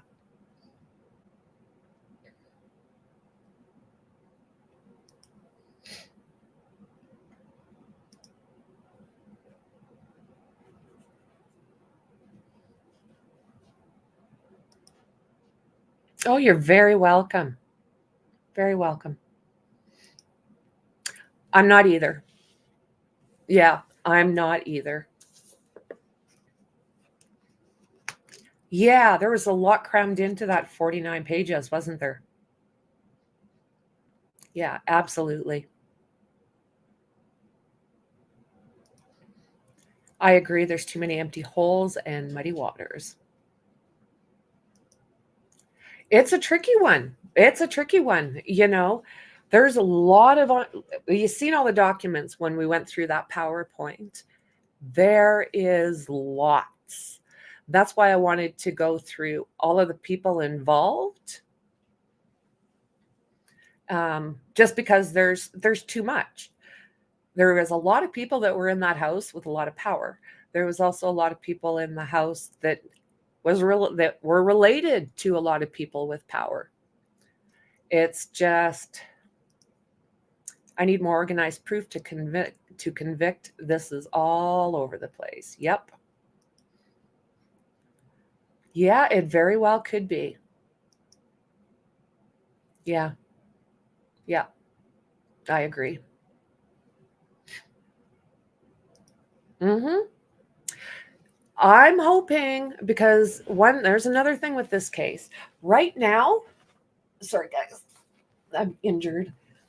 Right now, the FBI is literally looking at the prosecutors and everybody else up there. They're wanting to know if there's anything crooked happening here, because nothing is really making sense to the FBI either. So they are in the process of doing a very good look at everybody that's involved. And I am hoping that we get that report before we go to trial. That report could shut this down.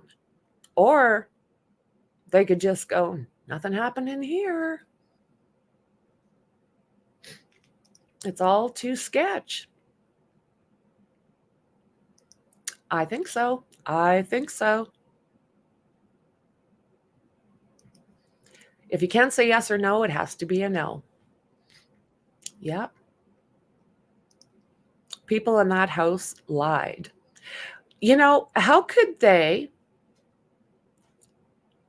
all that action in front of their house, and they didn't see it, they didn't hear it, they didn't want to know what was going on in their front yard?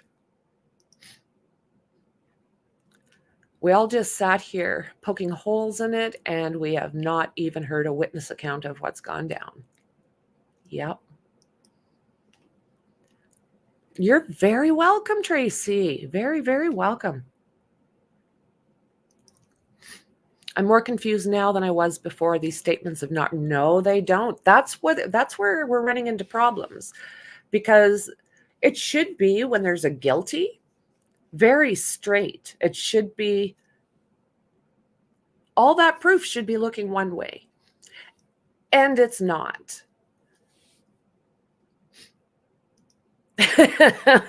Right?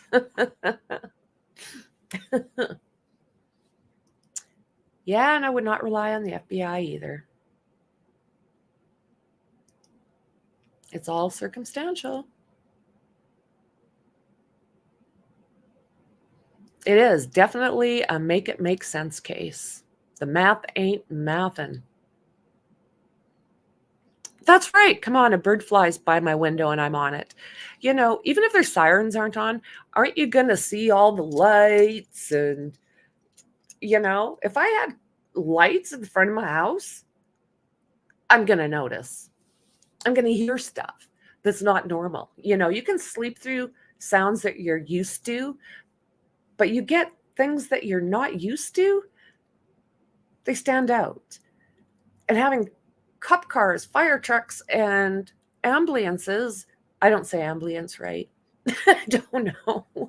But anyways, you got all that activity and what? And it's a cop's house. Like, come on. Cops are family. A member of their family is dead in their front yard and they do nothing. They get rid of the dog and sell the house. And they redid the basement. They ripped up the old flooring and put down new flooring. They redid that basement. So many cases over the years, and they're cases on a dusty shelf with a label, cold case. Can anyone seeing this go that same way? I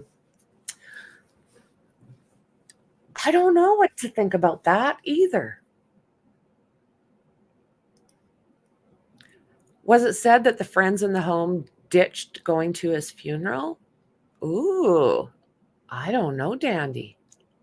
Good question. That's right. Your dogs would go nuts. A German Shepherd's going to react. Where is Chloe? And the family was heavily law enforcement, so naturally they would be in the yard talking to their fellow police about what happened. Good points, guys. You guys are making great points. Everyone with mobiles sees flashing lights. Everyone is out filming it.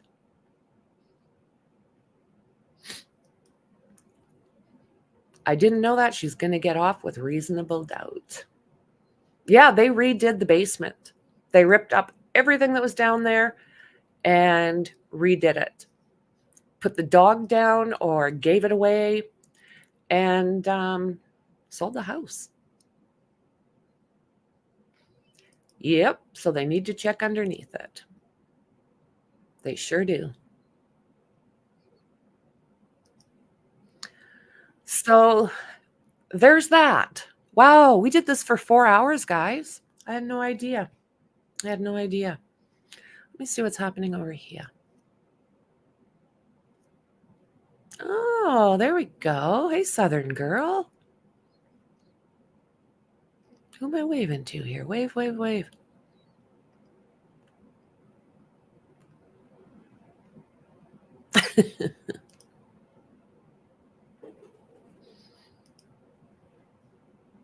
Okay.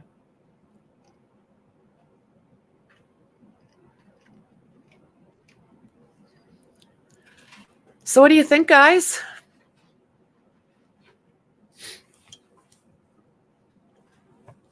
Do you know what? I appreciate everybody. I appreciate everybody's opinions, and we've got a great chat. It's very easy to spend time with you guys. Well, there's that too, because there should be. There should be. I haven't seen it. Yep. Mobiles, nosy people, flashing lights, and no one saw or heard a thing. That's suspicious on its own. Well, and like we were just saying, like Chloe's going to bark. That's what dogs do. Especially when there's something unusual in their vicinity. I mean, look at Jazzy. All a Leaf has to do is move 2 blocks from here, and it's like, what? What's happening with the Gilgo? Is there something happening today, guys?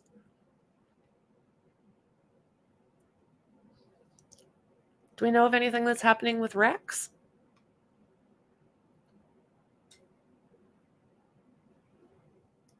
Oh, right back at you, friend. Right back at you.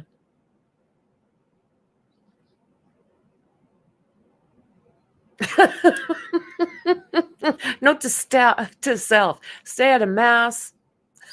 Dogs, expensive cars, crooked cops, possibly deleting people. Yeah, no. Unreal. Oh, awesome.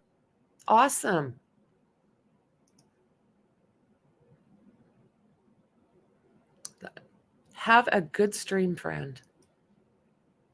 I'm going to be doing a stream later. Oh, it's 1:30. I'm going to be doing a stream later with Mexi, I do believe. I have to touch base with her again. I didn't expect this to go as long as it did. And so, yeah, make sure you hit your bell for that. Subscribe if you haven't subscribed. Weren't they having a so-called party for the nephew who wasn't there? Yes. They could say the music was loud or they didn't hear anything. When this happened, because they got there pretty early in the morning, and I don't think that I don't think they were still partying.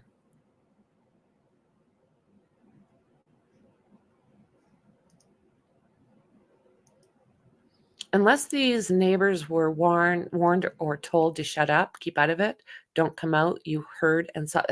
I mean, it could be. There's a possibility that, I mean, if the cops are corrupt, it's an if. It's very easy to hide something. We've seen it happen in other cases. So again, March 12th, you guys, is when this starts.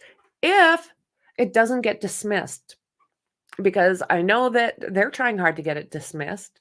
Turtle Boy is out of jail, so we're going to see him stirring stuff up. And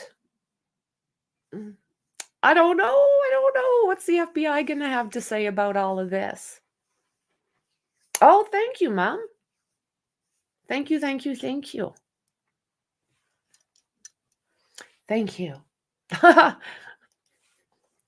Do you know what? It's not me. It's the chat. It's the mods.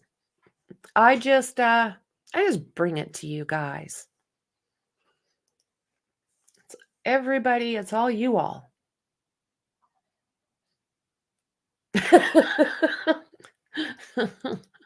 Right?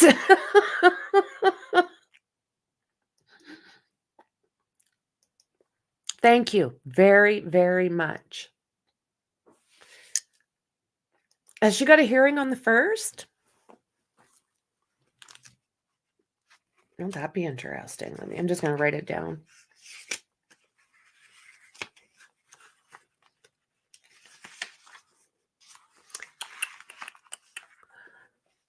March 1. Karen Reed hearing.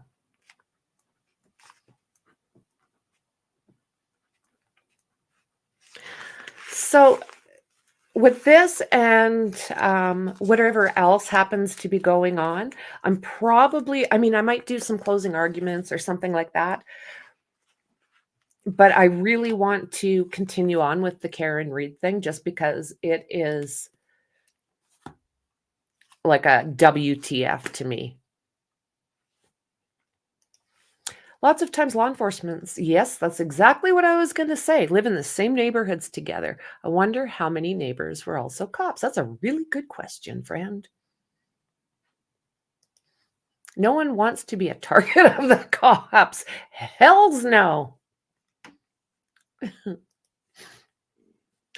They will. They will. You get to know people. You get to know them a little bit, and they will. Come on down. You bet. 12th. Yep, you bet. And I'll hit up the hearings. If all that stuff is available for us, we'll be doing that. If they dismiss, then you know it's corrupt. Well said.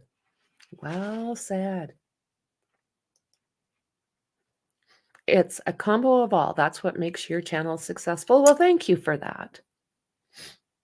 I appreciate it. So I am going to stop here. I'm going to do some more research. I don't know what I did, but I shut down all my tabs. And so I've got some stuff to be done, and I will be back. I want to go through more documents. I got to touch base with Mexi. Like I say, don't forget to hit that bell. And I appreciate you. That's what Mom says before I pop off. To have people in chat that want to be there is 2 main ingredients. No drama, no dirtbags on panel. That's my rule number 1. And keep the circle small. With good people, grow organically. I can't even boom, boom, boom, boom, boom, boom, boom. Well said. Well said. Yep, if they start getting too close, they just might dismiss the case for lack of evidence. Yeah, everybody have a great afternoon, and I'll see you guys in the next one. Bye.